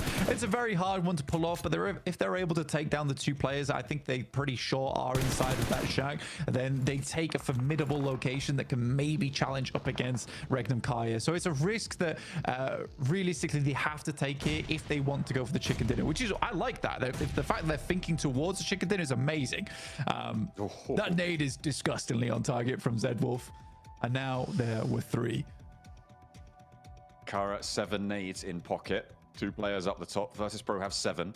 Regnum Kai have a lot of smokes, but maybe a little bit thinner on the nades. They've only got a couple of players to handle, 4 players total. CEO spotted, challenges on the spray down, needs to be bold with it, and CEO sticks the landing on that. Unfortunately, there's the trade, and there's the nade from the off angles. Only 1 for the price of 2, and Zedwolf may be resable even still by Loxy and maintain this rooftop position against Virtus Pro, who've been holding on the outside here. Regnum Kaya up to 8 elims. It has been a good game for them, and they desperately needed it. Yeah, they got a ton of smokes as well, but not too many nades to make this work. But realistically, playing in the shack, Regnum Kaya they can wait until zone 9. They just want to wait until this one really pulls Virtus Pro out of this shack, and then they can just play off the back of there with the smokes included. So this should be a Regnum Kaya win. They got a couple of eliminations off the back of it, and it does put them back in contest for top 7 after this one. They will need to have another strong game before probably match 4 or 5 tomorrow, but it sets themselves up nicely, right? I don't think any team has really played very, I mean, other than Alpha Gaming, let's say, and Geek, but I think most teams still have a good chance of getting into top 7 tomorrow with some pretty astonishing plays. Yeah, it is still an open door for quite a few teams. Regnum Kaya maybe just about squeaking in by the skin of their teeth here, but Virtus Pro, they're close to the bubble too. They have been chasing for a while. We were talking about how they didn't really find their way through into these later stages. Those mid games were a real struggle for them, but they managed to get all 4 players in. This hold has been difficult. Malloy going down is going to make this close down nigh on impossible for Virtus Pro. It is a 1v4 now for Aragon, unless he spends the time to get Malloy back up. But those nades now starting to run dry. Zed Wolf breaking out wide. They got all the angles they could possibly wish for, and it is going to be a swift little peek out there from Wild in the ghillie suit. The desert camo working wonders, and Regnum Kaya closed down a 10 elimination chicken dinner, 20 points on the match. A great way to move towards the end of day 2 here of the Gauntlet. A tidy sweep at the end there for Regnum Kaya. Set themselves up nicely. It was the winning position for a long while, and they definitely played it well. Again, it's very similar to DRX, where, you know, it's not the crazy win. They took a strong position, but the rotates to get there were fairly good, and they didn't flex out too much, understanding there was probably like 1,800 teams over on the north side of them playing on the cliff face. But I do think, again, big props to Kara. The way they played that hillside again, very, very good opportunistic gameplay. Absolutely. Brilliant stuff. It's good to see them getting a chicken dinner on board as well. Silas going to be happy with that performance. He'll be happy with the position that they were able to hold. And they made it work for themselves. Obviously, that north side, as you said before, really, really treacherous for so many teams. And they just held their nerve. They didn't need to push out. They knew the mess that was unfolding.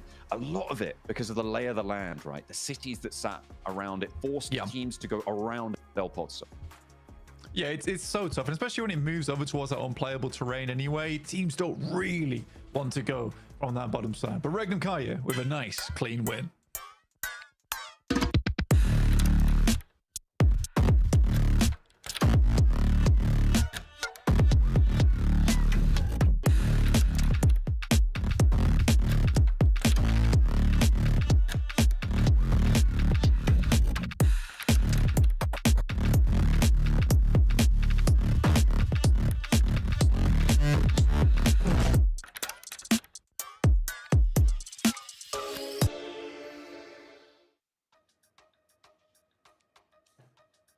Regnum Kaya finally get their chicken dinner, and this one was hand wrapped and gifted to them right here. They got a beautiful circle, but the big difference, Max, man, between them and other teams that have been, you know, kind of gifted a zone, they do it and they get a bunch of eliminations to go home with it. So beautifully played for them, right? Yeah, I mean, they were like, 8 eliminations, it's not enough. We need more. More. They just send it on to Aragon and Malloy, try and wrap it up with a few more eliminations to reach those double digits. And I genuinely thought, Niptra, VP were going to deny them, try and nade themselves or molly themselves, because you said it also during that game, that's something VP typically tend to do, is deny points away. But here, they try to take the fight, maybe find an extra elimination here or there on solos of Regnum, but they can't even get it against that Groza shot from Wild. And Regnum coming out big here, finally, with their first chicken dinner of the Gauntlet stage. I mean, all I can say is it's about time, right? I mean, this team's given us a heart attack 1 or 2 times. Like, just guys, come on. We know you can do better than this. And they do end up grabbing the win. I do think maybe VP were going to try and do something about that, try and steal the win. Maybe they were counting maybe Regnum or going to maybe push 1 by 1, something like that. But nah, Regnum too good for that. They're going to go and make sure that they get that win because it's so desperately needed. I do want to ask though, Niptra, is this the win we wanted to see from Regnum Kari? What do you think on that? No. Exactly. Agreed. Yeah, I would have preferred the north side had that dominating effect, played it really well, and then go into the compound and then sweep out from there, something like that. I think that would have been a lot better because Kara played that very well, doing exactly what they do normally, and it worked out for them. Regnum could probably take a page out of their book. Exactly. I mean, looking at Regnum Karo, I'm not saying this was a bad game. This is just you're gifted a circle and you use it really well. You get a bunch of eliminations, double digits. Really happy about it. But it doesn't sell me yet on that potential comeback opportunity, Hodgix. Right? I'm not like, oh, they'll make it top 7 this next game. For me, I still need to see a bit more for me to be sold on that potential comeback opportunity. Yeah, I mean, it wasn't like the crazy high school, like high skill chicken dinner, right? That we would love to see for Regnum Karya. I just think that, you know, it's one of those situations where, yeah, you know what? You got gifted a zone. It worked out for you. But sometimes, we've seen this happen plenty of times, Maxman, right? That happens, you get that chicken dinner, and then you just start going crazy afterwards, right? Sometimes you just need that little luck to spark that intensity, right? Hopefully that is what we see from Regnum Karya. Need a spark to make the bomb explode here for Regnum Karya. Right. The Turkish will be going strong, hopefully. But yeah, hopefully that's going to give them a little bit more confidence and momentum moving forward, going into the next Miramar. And I said it, Miramar normally not a map that stands out for me as like the Regnum Karya map. But you know what? Here they're able to get himself a double-digit chicken dinner. Very happy to see it. APG, you could see they're depressed. Man. Normally, I know I should not do this, by the way, guys. Okay. Because the moment I say this, they're going to start doing a comeback. But man, APG are washed right now. I'm sorry.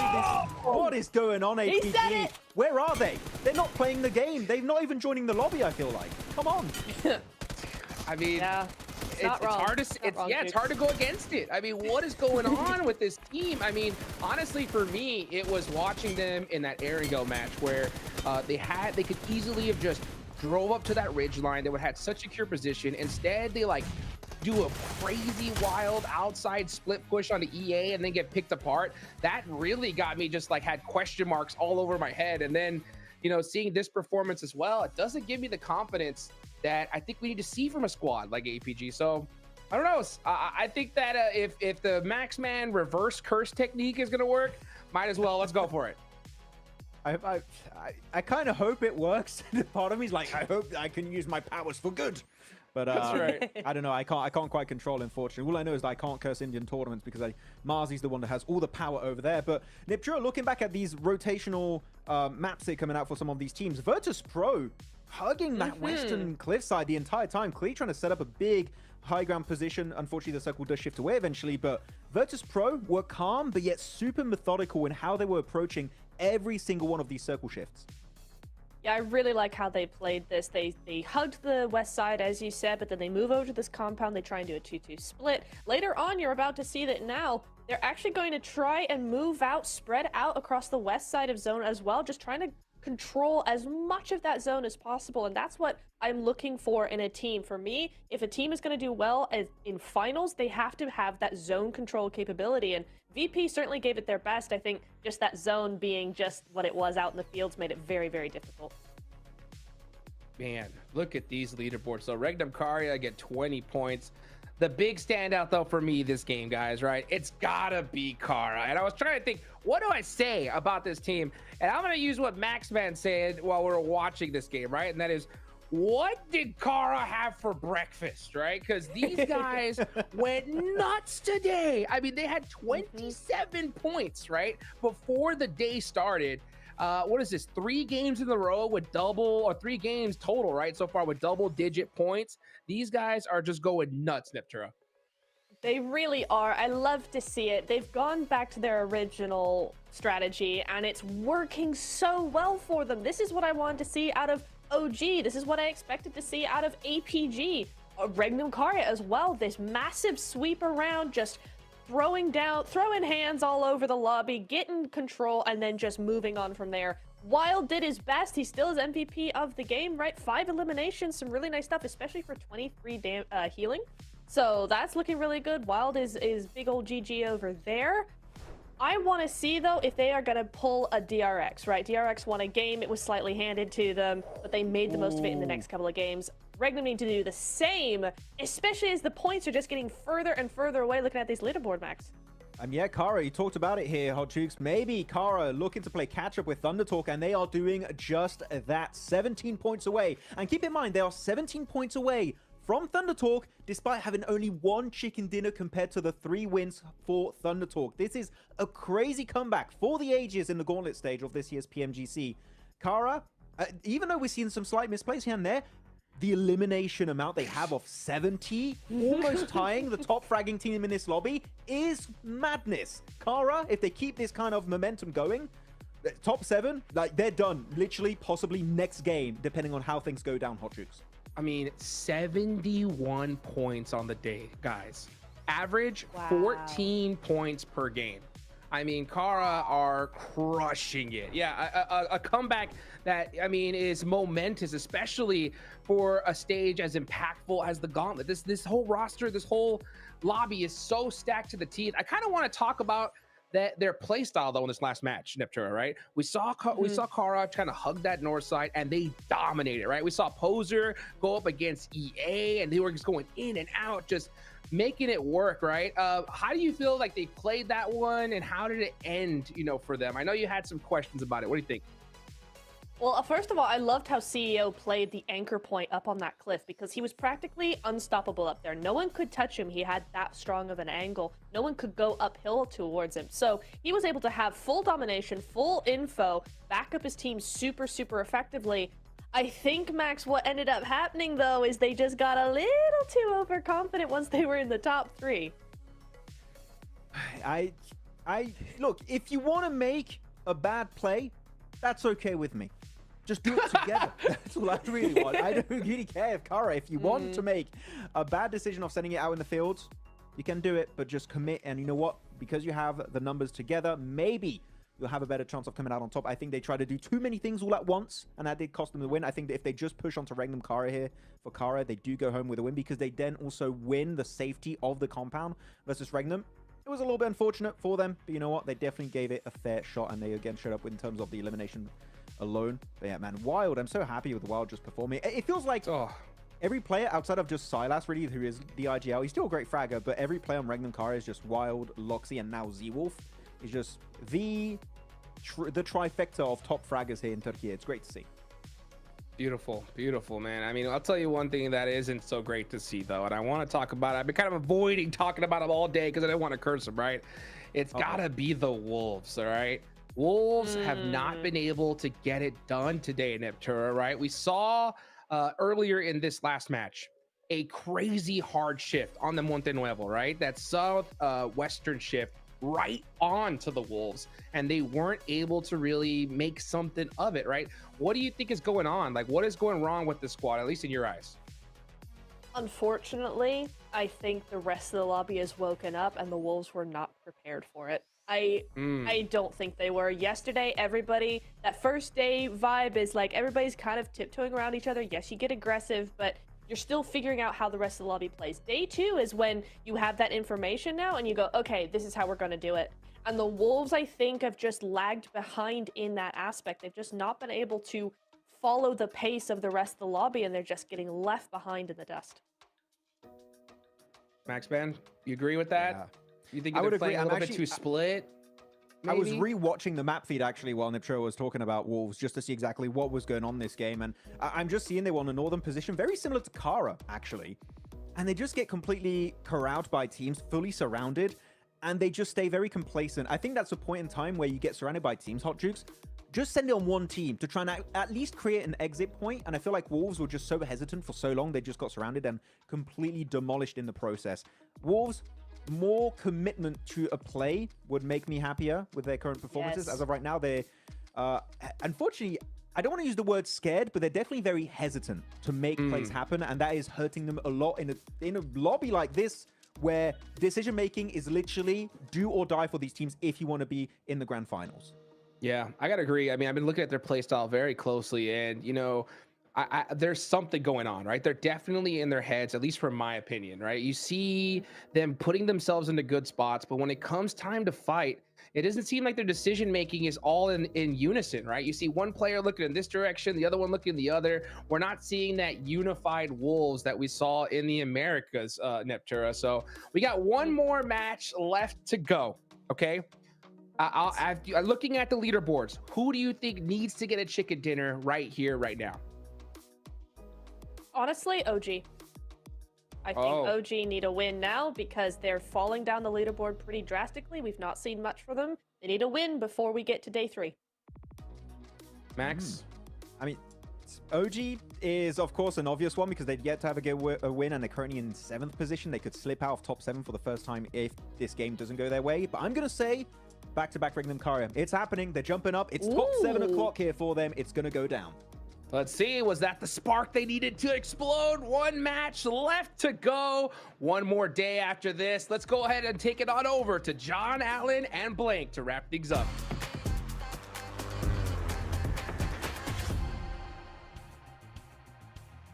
That is right. We got one more match to play today before we close out and head towards our third and final day. Will it be the back-to-back Regnum Karya chicken dinner?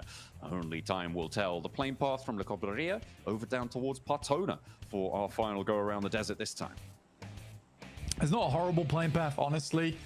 It's sort of similar to our previous one in the fact that it does drop off most of our teams on a edge of the map, right? So it's going to mean a lot of the eastern side of the map is going to be a little more free. Some of those rotates you can go for. If it drops over towards Impala, you probably want to get over there pretty quickly, just because you know that probably teams aren't going to be dropping in that location or getting towards that position of the map too early on. I think that the Regnum Karya double win does sound nice, you know? I wouldn't mind that, but again, I think that last win is so it's not luck based. It's just they did select what is probably the best compound in terms of getting a chicken dinner, and they got there early enough. So it was good identification and a good initial rotate, but from there wasn't really a massive amount to be done. And then a fairly tidy finish from Regnum Karya 2 versus the remnants of Kara as well as Virtus Pro. Oh, hang on. It's not hot. I don't think it's. It's very close. Okay, yeah, no, it is. It is going to be a full hot drop here between APG and OG, looking to try and take the fight. Maybe could see a disengage. At the moment, the numbers advantage for APG on spot, but the regroup definitely possible. 3 players on the inside of the compound for OG. A couple of weapons found. Body armor as well for Zyol, and he's moving out, trying to get an angle here. Needs to be careful though. Always go down to a long shot. Like there is a long barrel. Maybe sent his way, or is that Pumpy off in the distance coming on through? Maybe a little bit less of a danger. No, it is. Okay, it is the M24 for AKOP. But he gets backed off the angle with a swift shot. A lot of damage to the level 2 helmet there, but we'll get away with his life. Yesterday's went pretty drastically badly for APG, with OG quite handily taking on Alpha Gaming. So this feels like maybe a little bit of revenge potentially coming through from Alpha Gaming, but are they ready and up to the task? Because again, OG's been playing from this position quite well in the past. Looks like a significant lack of weaponry on side for OG. Oh no, hang on a minute, it's just popping in as they get a little bit closer to them. But still, very thin on the ground. I think this is a disengage for both of these two teams. They know the circle isn't here. OG don't need to stick around on exactly this spot, but Zyol, I mean, he wants to keep this one getting stuck in. You don't get the initial knock straight away over towards AKOP, so it's a little bit harder to push this one down, knowing that you're in a 4v3 and you can just trade off. Top taking a heck of a long distance on this one with the MG3 as well. Not the greatest of long-range weaponry. Just trying to scout it out. I think he just about saw AKOP drop down there. And now looks to push further up, waiting for the cross. And I think that if he does see the cross, he can confirm for the rest of the team that they can start to push up a little bit further. Make this into a 4v3 or a 3v3. But AK is just looking for meds right now. That's the name of the game for him. Level 2 helmet, level 2 vest. It's decent. Yeah, he's swapping that one out. I mean, it's unfortunate he's not come across any yet. There's 5 bandages, so imagine that those might be wrapped around fairly soon. You'd hope. But still yet to start to apply them. I mean, in that apartment building, he should be able to find a lot more meds on site to be able to find a tastier health bar, a more appetizing result towards the end of it. You can see his health bar is ticking up, so he is using those bandages to keep himself safe. It's a bit of deadlock here in Tumasera. No team wants to pull the trigger on this one, not fully. I thought, like you were saying, we're top on the outside. Maybe they were more keen for it, but No, they're kind of stuck in the mud on this. Aru, actually the counter to that opposing situation. Maybe able to chime in with the SKS as well. Yeah, just looking for something on side. We do have an interview with VP coming up shortly. We'll be talking to Aragon with 7WG. We'll hope things don't pop off during that interview, though. But in the meantime, we're going to stick on board. Again, if OG loses this fight, it's pretty bad for them, right? Where there's an opportunity for DX, A7, Regnum Kaya, even Wolves in this case to leapfrog them and push them out of the top 7. But yeah, they've been very careful about this. Aru sends away in the buggy. Top has eyes on this, though. I do know about it fully. He's shuffling around. He's not made any movements with vehicles here, so his position is not given away. Aru may very well not know about this completely. But where's he going? That's what I want to know. Maybe he's trying to move undetected, and you can't blame him. But this is a very wide wrap coming on through for Aru. Yeah, potentially just trying to create an anchor point, but this does mean that APG know this is now a 4v3 on their hands. He's wrapping all the way around. Confusion tactics. Alpha Gaming don't know what's going to hit him. Top's like, I can see what's happening. I just don't know what's happening, you know? It's coming back. It's pretty crazy stuff. Aru's now, yeah, on the backfield. Trying to actually, I don't know what he's trying to do, but I can only imagine he's hunting for the off angle, in which case Top's doing a great job to stay outside. It's like, you know, like when a cat's like finding the perfect place to sit. Oh, hang on a minute. We'll tune back in with that in a second with my opinions on cats. There's the shot down for Doc. That's going to be a big pickup onto a tanky. And he's not going to go much further. Same for WizGod. APG winning this fight. Ooh, this is nasty stuff coming on through. Kind of opening a broadside. Top now steps out of the tree. He's like, right, okay, you guys having fun. I want fun too. Unleash the M249. Doesn't connect, but still, he was able to pull the trigger. And that's what matters. All right, last player, iQOO inside the building. He's still got Aru swinging around the outside, but this guy's deadly. Very, very deadly indeed. Not someone you want to underestimate. And they don't have players too close to him just yet. They're starting to swarm a little bit here. On the zip line, okay. Styling. Just getting some points in. Well, that was connected. Close. So close there on the shot for iQOO. He's the last player on the inside of this building to stand for them. That off angle. Yeah, Aru is leaving this one. iQOO now left a lone soldier here with the UMP, waiting for someone to step a little bit too close, get a little bit too bold. He's watching their corner. The nades are cooking as well in the off angles. He's dropping down. He's read into it. He thinks he wants a little bit more. Reposition away. Does bait the nade in. And that might be useful here. Top on the off angle. You still have to worry about it. You can see iQOO going for that little stutter peek. Can't afford a second, though. Nose is being watched. Still going for that shot. I mean, I respect it. But he's in the window. He's in the window. Very low HP. Will take down one for his efforts. And a little bit of vindication coming through for iQOO there. He was able to get that full one point. revenge. Yeah, well, not complete. Aru is still alive. He's still alive out to the east side. He left. He was looking for an off angle, and off he goes for a completely different angle to the game. A solo result. Circle pop, blank. Just kind of blitzed us up to the north side here, as it's going to be all the way up to water treatment as we send to the north of San Martin as well. It's going to be a difficult rotate again for our teams on Miramar. Yeah, not easy. Having around water treatment is really awkward as well because of the low ground that's available in this area. I mean, Mad Bulls take the right objective here. They go straight up towards the northern side of things, wrap back on themselves from La Cobreria. They already know this location is free and clear from where they dropped earlier, so they can just take high ground nice and early. You could play inside water treatment early on and keep things nice and simple. A lot of MG3s going on in this game. This is like Max's favorite game ever. Absolutely, you know. What's not to love? The LMG gameplay coming on through. More bullets means more elims, right?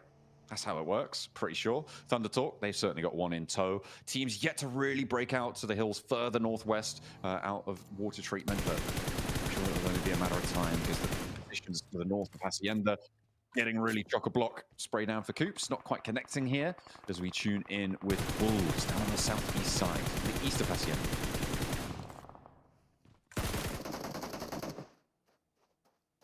So as getting lit up here. I do love how the M249 sounds though.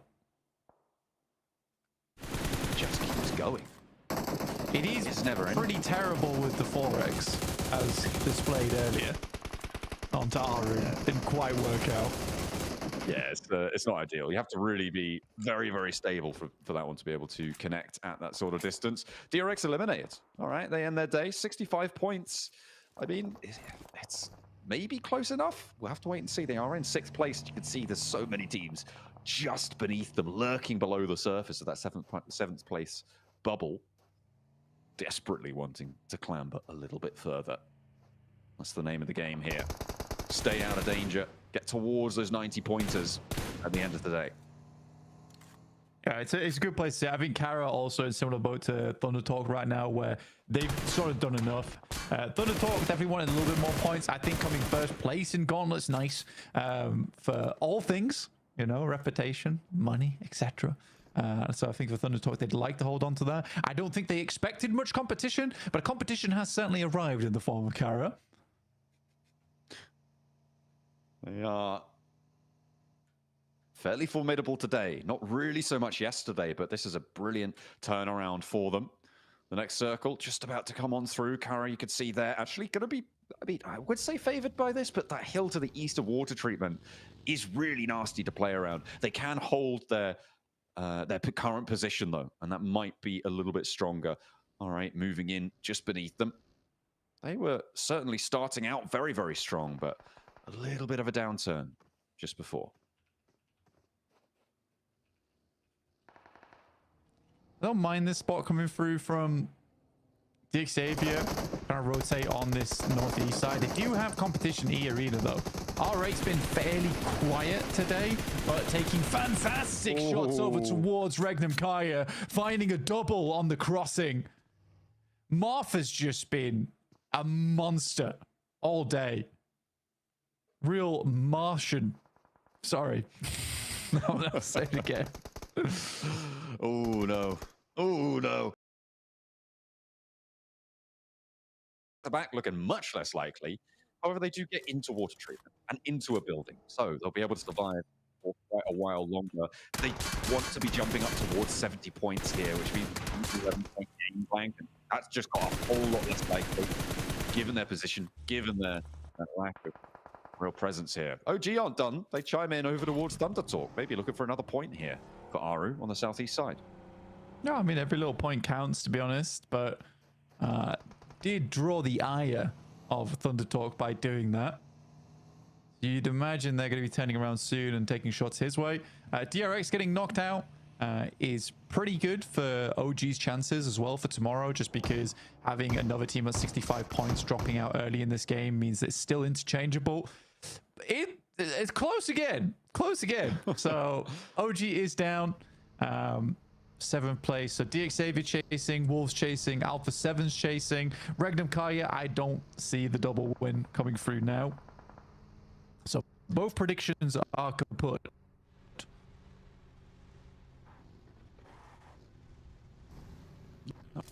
Oh, it's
20 is where that mark. It's going to be enough for Thunder Talk. We'll definitely be seeing them in the...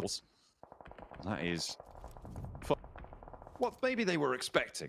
They did the lion's share of their work yesterday, Blank. It was almost all done there. It was. I think for Thunder Talk, they're absolutely fine. They had good points at the start of the day as well, and they were like, we're fit. So we could chill out a little bit now. They only really need to hit 140 points to be absolutely certain of it. That's unfortunate. The bounce off the back of the US. Oh, adds insult to injury there. Mormon extremely low, but just about gets the heal off, but won't protect the rest of the Wolves as they come in. 5 elims now. 1 more elim to sit even with 6th and 7th place here. That's what they're looking for. DX Xavier on the north side, and they got Geekade bearing down upon them. It is neck and neck with these two right now. DX Xavier seem to be in the front. I think that might have just put them over the top there. See what more they can do. Holding out against Geekade. Admirals are chiming in as well over on that north side. It's nasty news. And they just continue to burn. Wolves. All the way down. Like in the picture of pictures, definitely popping off. You can see it's kind of... It's definitely gone the way there of DX Xavier. They're going to earn a lot of that. That should put them... Yep, they're up in 5th there, which puts Wolves down in 9th. Looking to try and jump up over Rex, who are on 65. 1 point ahead of them. Yeah, I mean, Wolves... You want to go slightly further than this. Sakura is that player to make it happen. And we'll just go for the rundown instead. But Sakura holds on strong. Slick edge like the blossom. Ooh, not to that one though.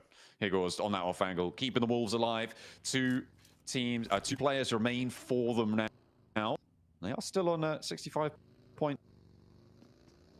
Drawing even, so they are losing that tiebreaker with DRX and OG, which puts them still down in 9th place, so they need 1 more to jump up into that bubble. Of course, it's not the end of today that matters, it's the end of tomorrow, but it's a nice to end in 11, I'm sure. Circle closes fairly central. It's teams on the north, Mad Bulls, Virtus Pro, who are going to have to move the most.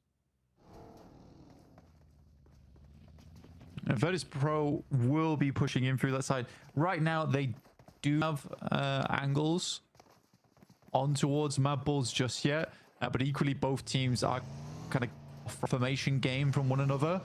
Virtus Pro could make the mad dash over towards What Treatment. That's a possibility. It's a bit of an uncomfortable finish on the circle around where Alpha 7 is probably one of the better spots right now, where they can transition to the high ground on the west, or even just play out to control the eastern side. But that's a very good pickup for the start there over towards Tulika, and I would 100% take that chance on the fight. They'll send up Voston immediately trying to control that ridgeline. While Tulika getting back for the rest of the Mad Bulls. Mouse to reflip, catches him.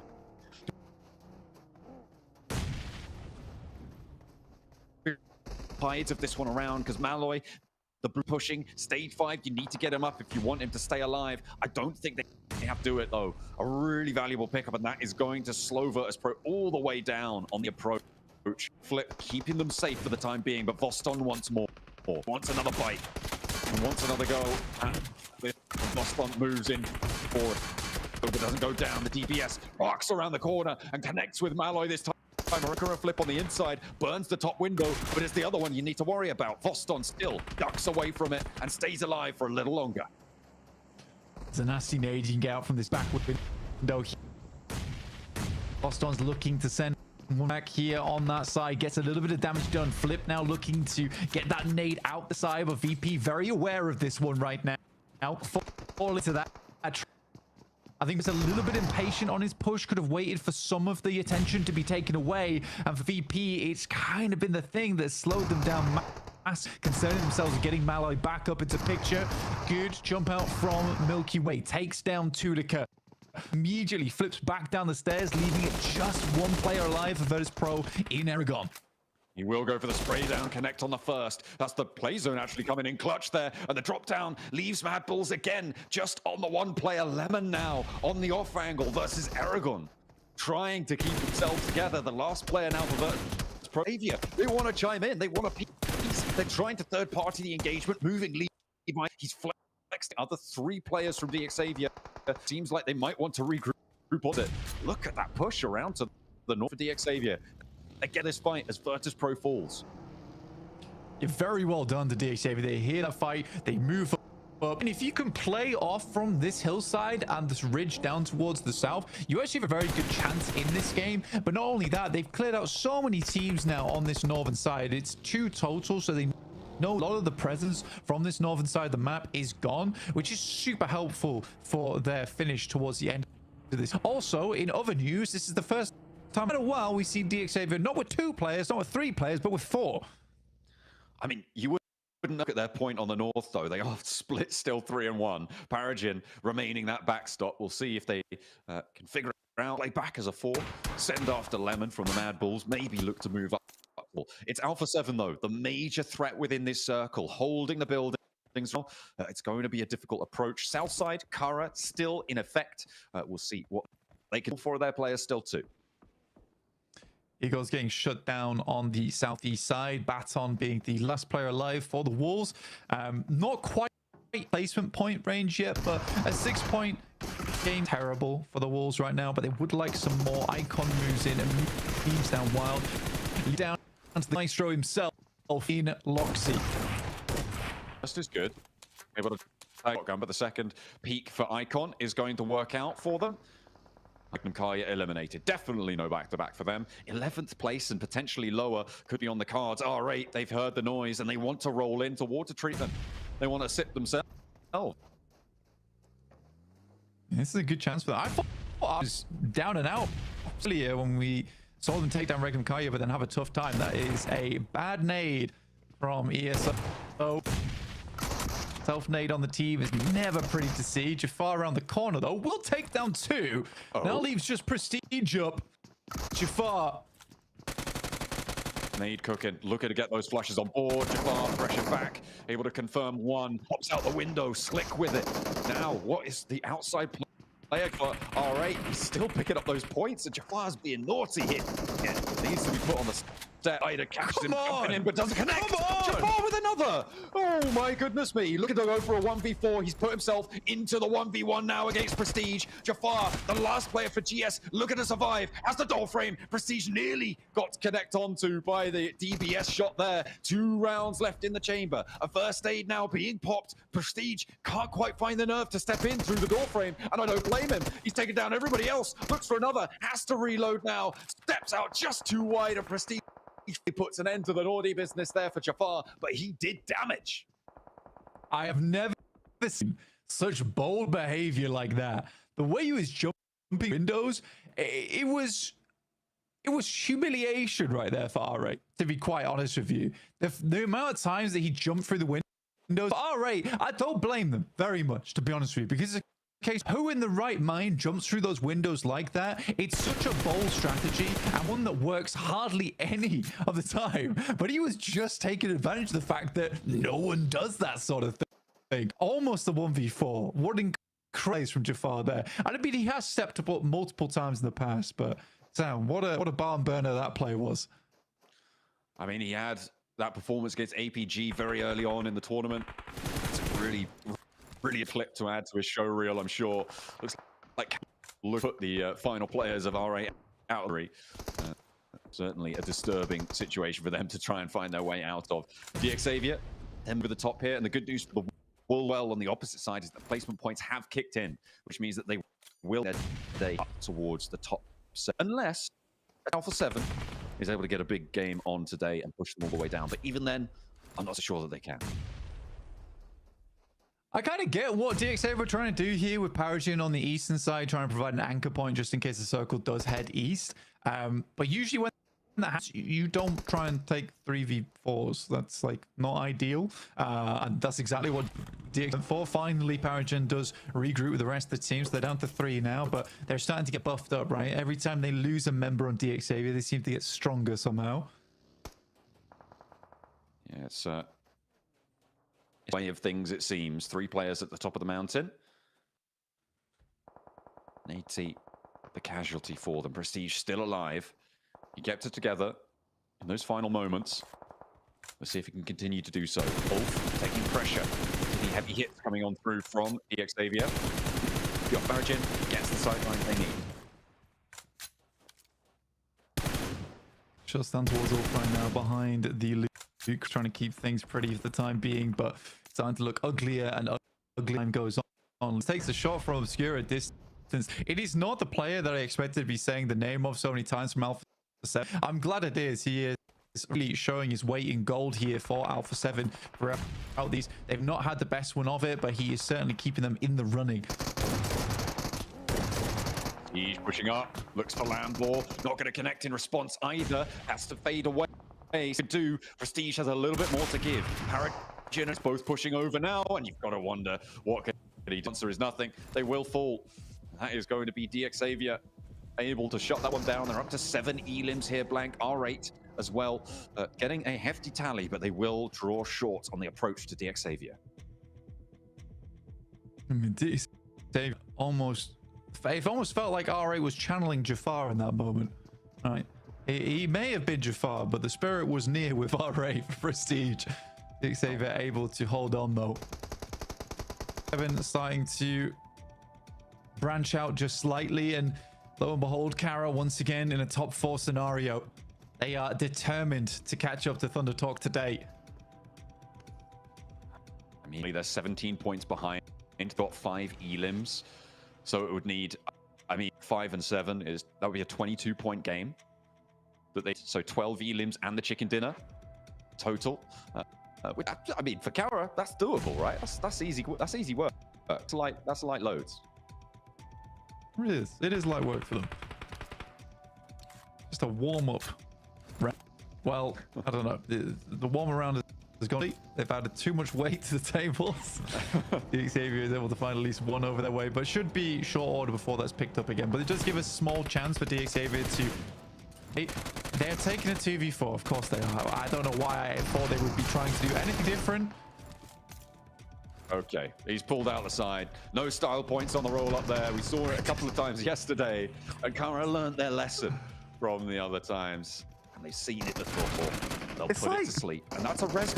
It's like DXavier has no limits. They just have no limits. Like, we're going to go for a 2v4, sure, and I'm going to drive in and do a flyby. Don't worry about it. Yeah, makes no sense. Anyway, Kara, Alpha 7 going head to head, but Revo already being down. They need it badly. Cavio able to tag on Tommaso. You'd hope he was laid very still on the deck. And then knock as well. Alpha 7 finally stopping Kara where nobody else could. There's a nade, there's a follow-up. The spray downs are good, but now 2 players to 2v3. Kara wanted to try and answer. He's out actually fairly isolated here. The next circle does close center. Worried. CEO spots Obscure on the off angle. There's not a really forced presence from Alpha 7 towards CEO, and they're right on the edge of the blue zone. That's what they needed. Obscure on the Mini 14 at distance. Give him Lewis next, see what he could do. It's a good swing up from him to finish off our day today. Lewis behind the loot crate, but the only loot here is going to be the chicken dinner for Alpha 7 when Obscure will finish this off. And beauty that Obscure is the final blow from that team. But a nice relief here for Alpha 7. I think that does get them back up into the top 7 now off the back of those 10 points they gained. And they can look lively going into tomorrow, John. They definitely will be in the top 7, and unfortunately for the Wolves, that's going to push them out, despite the point that they were able to earn in the survival rankings there towards the end. So, yeah, I mean, too bad, so sad. I guess you get pushed out by your co-Americas team as Alpha 7 look to try and regain former glory towards the end of day 2. Great little turnaround for them. They're building very, very strong, and they moved out nicely to cover the ground around them. Quiet until the very end, but they did start to turn up the heat then. Yeah, and it's all that matters really is just getting those points consistently. And I think Alpha 7, despite, you know, it's not been amazing, they have been putting those points here and there. I feel like it was a matter of time before we saw a good Alpha 7 game, because we know this is not a bad team. Yeah, it's definitely a team with a lot of power, a lot of legacy as well. They have had their low, so we'll hope there's going to be another performance like that. For now, they'll be happy. Let's head over to the desk.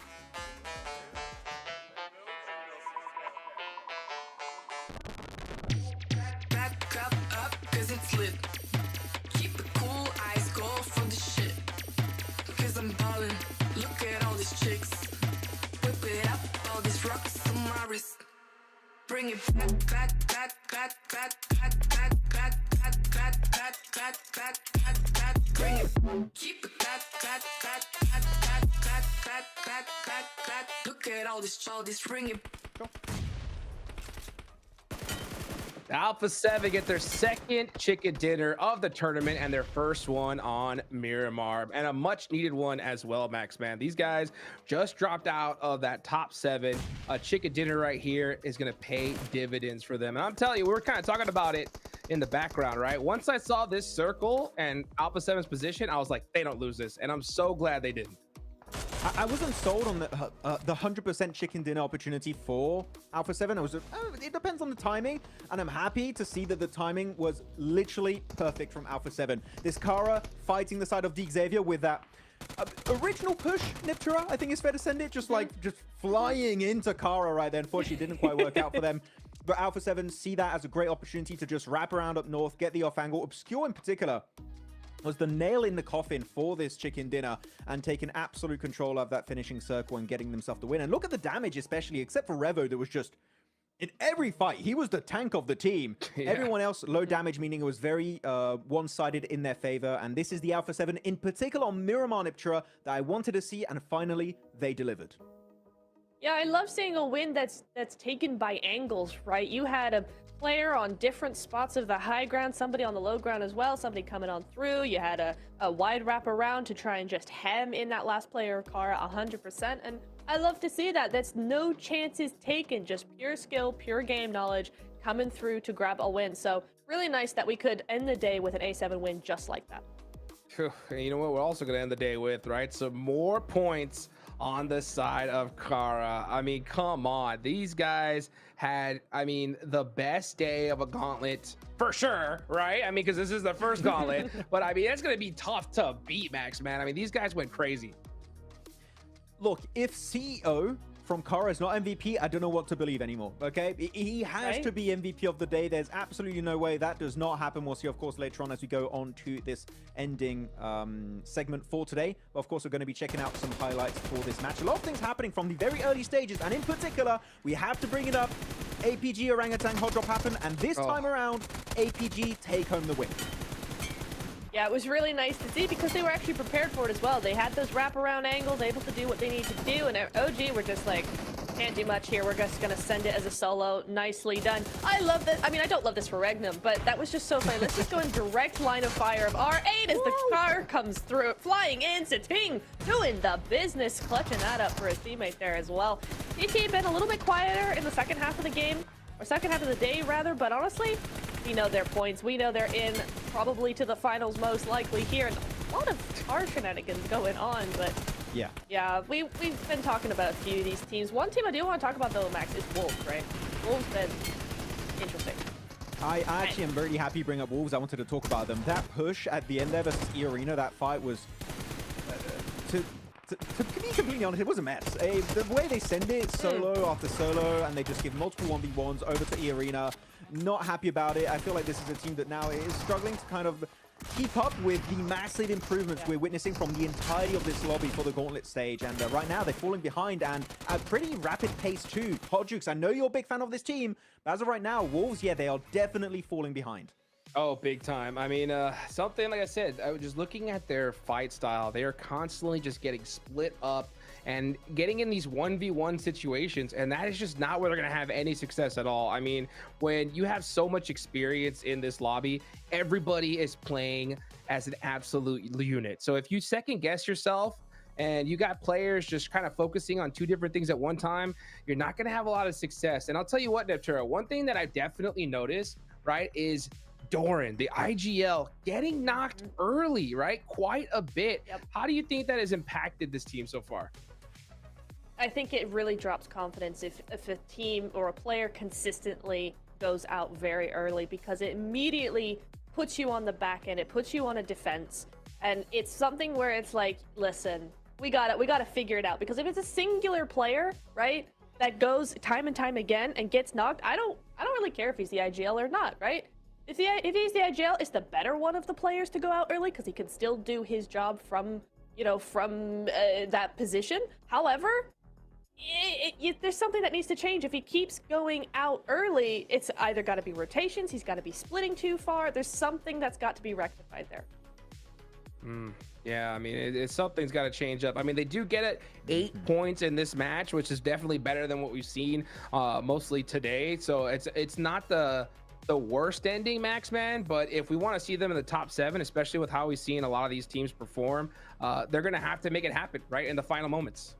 Yeah, 8 points in PMGC, unfortunately, can only take you so far. But as of right now, Right. it is not enough to remain comfortably in the top 7. Though we did see on the first page of these match rankings, Ulf, I think there was only 1 elimination for 5 placement points. I still want to see more. I know I've been saying this a lot today, Niptura, for Ulf, but they're just getting these literally god-tier positions in these games. We saw on Rondo earlier today, a few times on Erangel, and this game in particular really stands out to me as you're gifted a great spot, and yet they don't do anything with such a good position. Unlike, for example, Carrillo, that had a central compound, and these guys were blasting. Almost 600 damage. Right. These guys were on fire, doing what I wanted to see Ulf do, but no, Alpha 7 were the one to stand out the most in the center of the circle.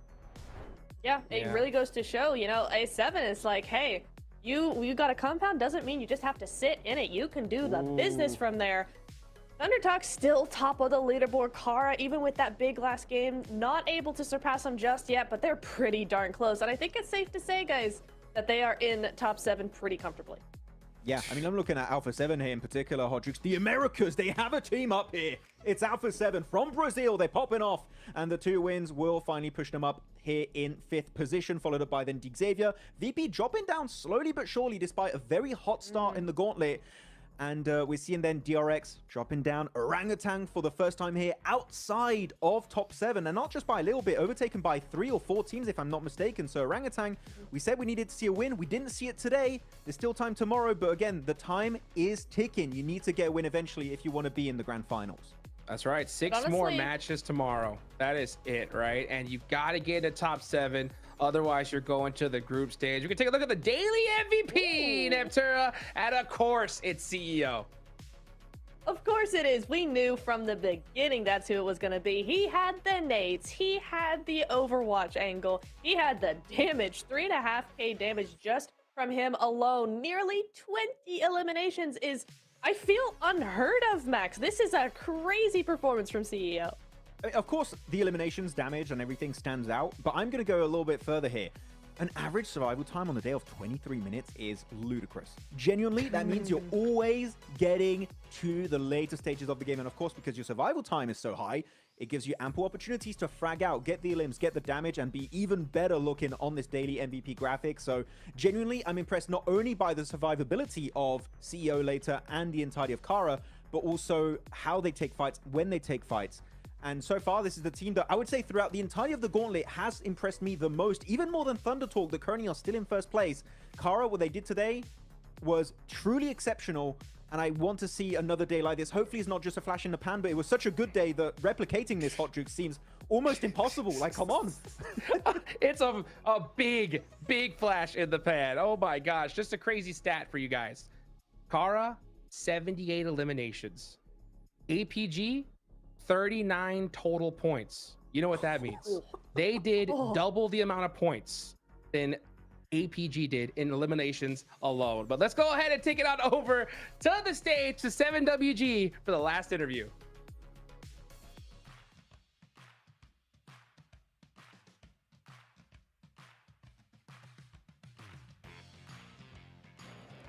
Welcome back, ladies and gentlemen. That is the end of day 2. We have played 6 matches, and I have none other than Thundertalk C team next to me.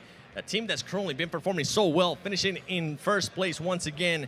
But I want to ask you, I want to go back a little bit more, because between PMWC and PMGC, what has been the biggest adjustments you guys have made to make sure you can win at the global stage? OK， 就是说呢，就是从 PMWC 到 PMGC， 你们做了什么调整，然后什么改进，让你们有机会更大的机会去获得这个世界级的赛事呢？主要是因为做了一些随机应变的方式吧，然后就是在探底的时候，之前我们都是就一路被人追着杀，然后现在都是放慢节奏，然后一个人去看点，然后3个先播放。Okay, so his response is like he keep calming and he changing his strategies, like from starting to keep chasing, and like right now he's going to be like one people staying in the main point and looking all around the situations, and 3 people we're going to like detecting the opponent locations. Yeah. All right. Well, hey, great information, especially if all the teams are currently watching as well. Now, after 2 days of the Gauntlet, has there been any team around here that's causing you guys some issues? 就是他问的是你们目前有没有遇到什么最难缠的对手呢？我觉得最难缠的对手就我们自己，因为在这2天比赛看来，只要我们正常发挥的话，基本都没啥问题。Okay, his response is like the biggest enemies in between the lobbies is themselves because they face like the own is the biggest enemies at if they like keep calming down and like relaxing in the playing the games, like maintaining their performance, everything is good. Okay, well, that's good to know. And you guys are maintaining that performance because you guys are currently in first place. Now, as back-to-back PEL champions, the fans have a lot of high expectations for you guys that you guys haven't been able to meet in previous global events. Do you feel that pressure having to perform here at PMGC? OK， 就是说呢，作为背靠背的 PEL 冠军嘛，就是到了这个世界级的赛事呢，就是怎么说？ Like, are they feeling any pressure from the fans that having the high expectations? 对，就是你们不负观众的所托嘛，这个对于你心里中的分量是怎么样的呢？我觉得有他们的相信也是能让我们打得更加的自信。So with their supporting, so they can feel like more greater and try their best to feel like try their best in perform more better in the competition. All right, well, you guys are currently performing. You guys are in first place. I'm pretty sure everybody currently watching you that are your fans are going to be happy, and you're shutting some haters up, too. Thank you so much. Yeah. I hope you guys enjoy this day, because make sure you guys tune in tomorrow, because day 3 is going to be spicy. We'll be finding out which top 7 teams get a direct ticket to the grand finals, and those 9 teams that will be going to the group stage.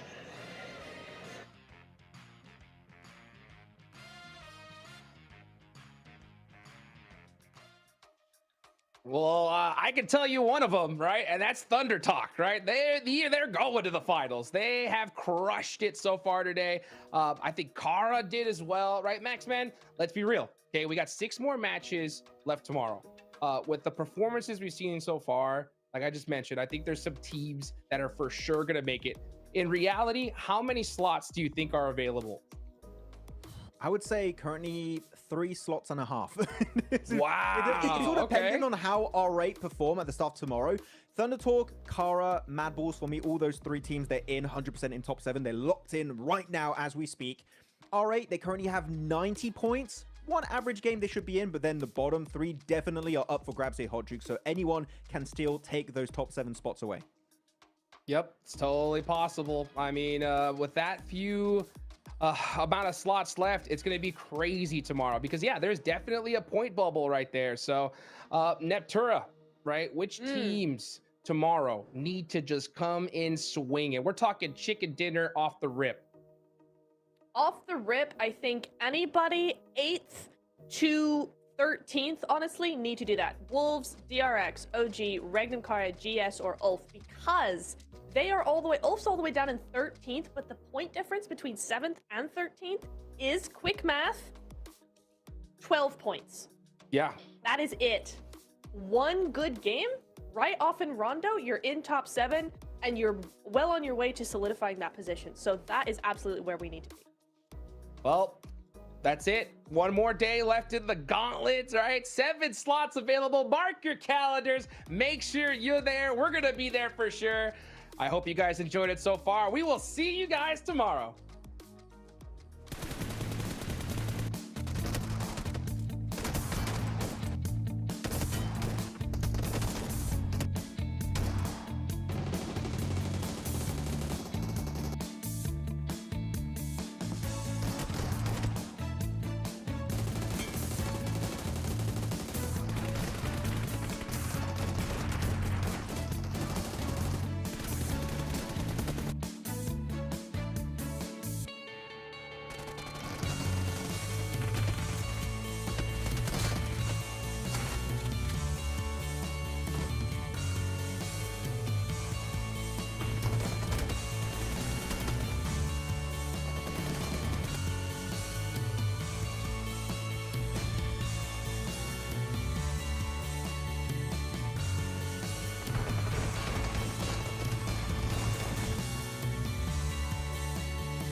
ওকে, সবাইকে তো ধন্যবাদ। আজকে live stream আমরা এখানেই শেষ করতে আসি। সবাইকে ধন্যবাদ আমাদের দেখার জন্য।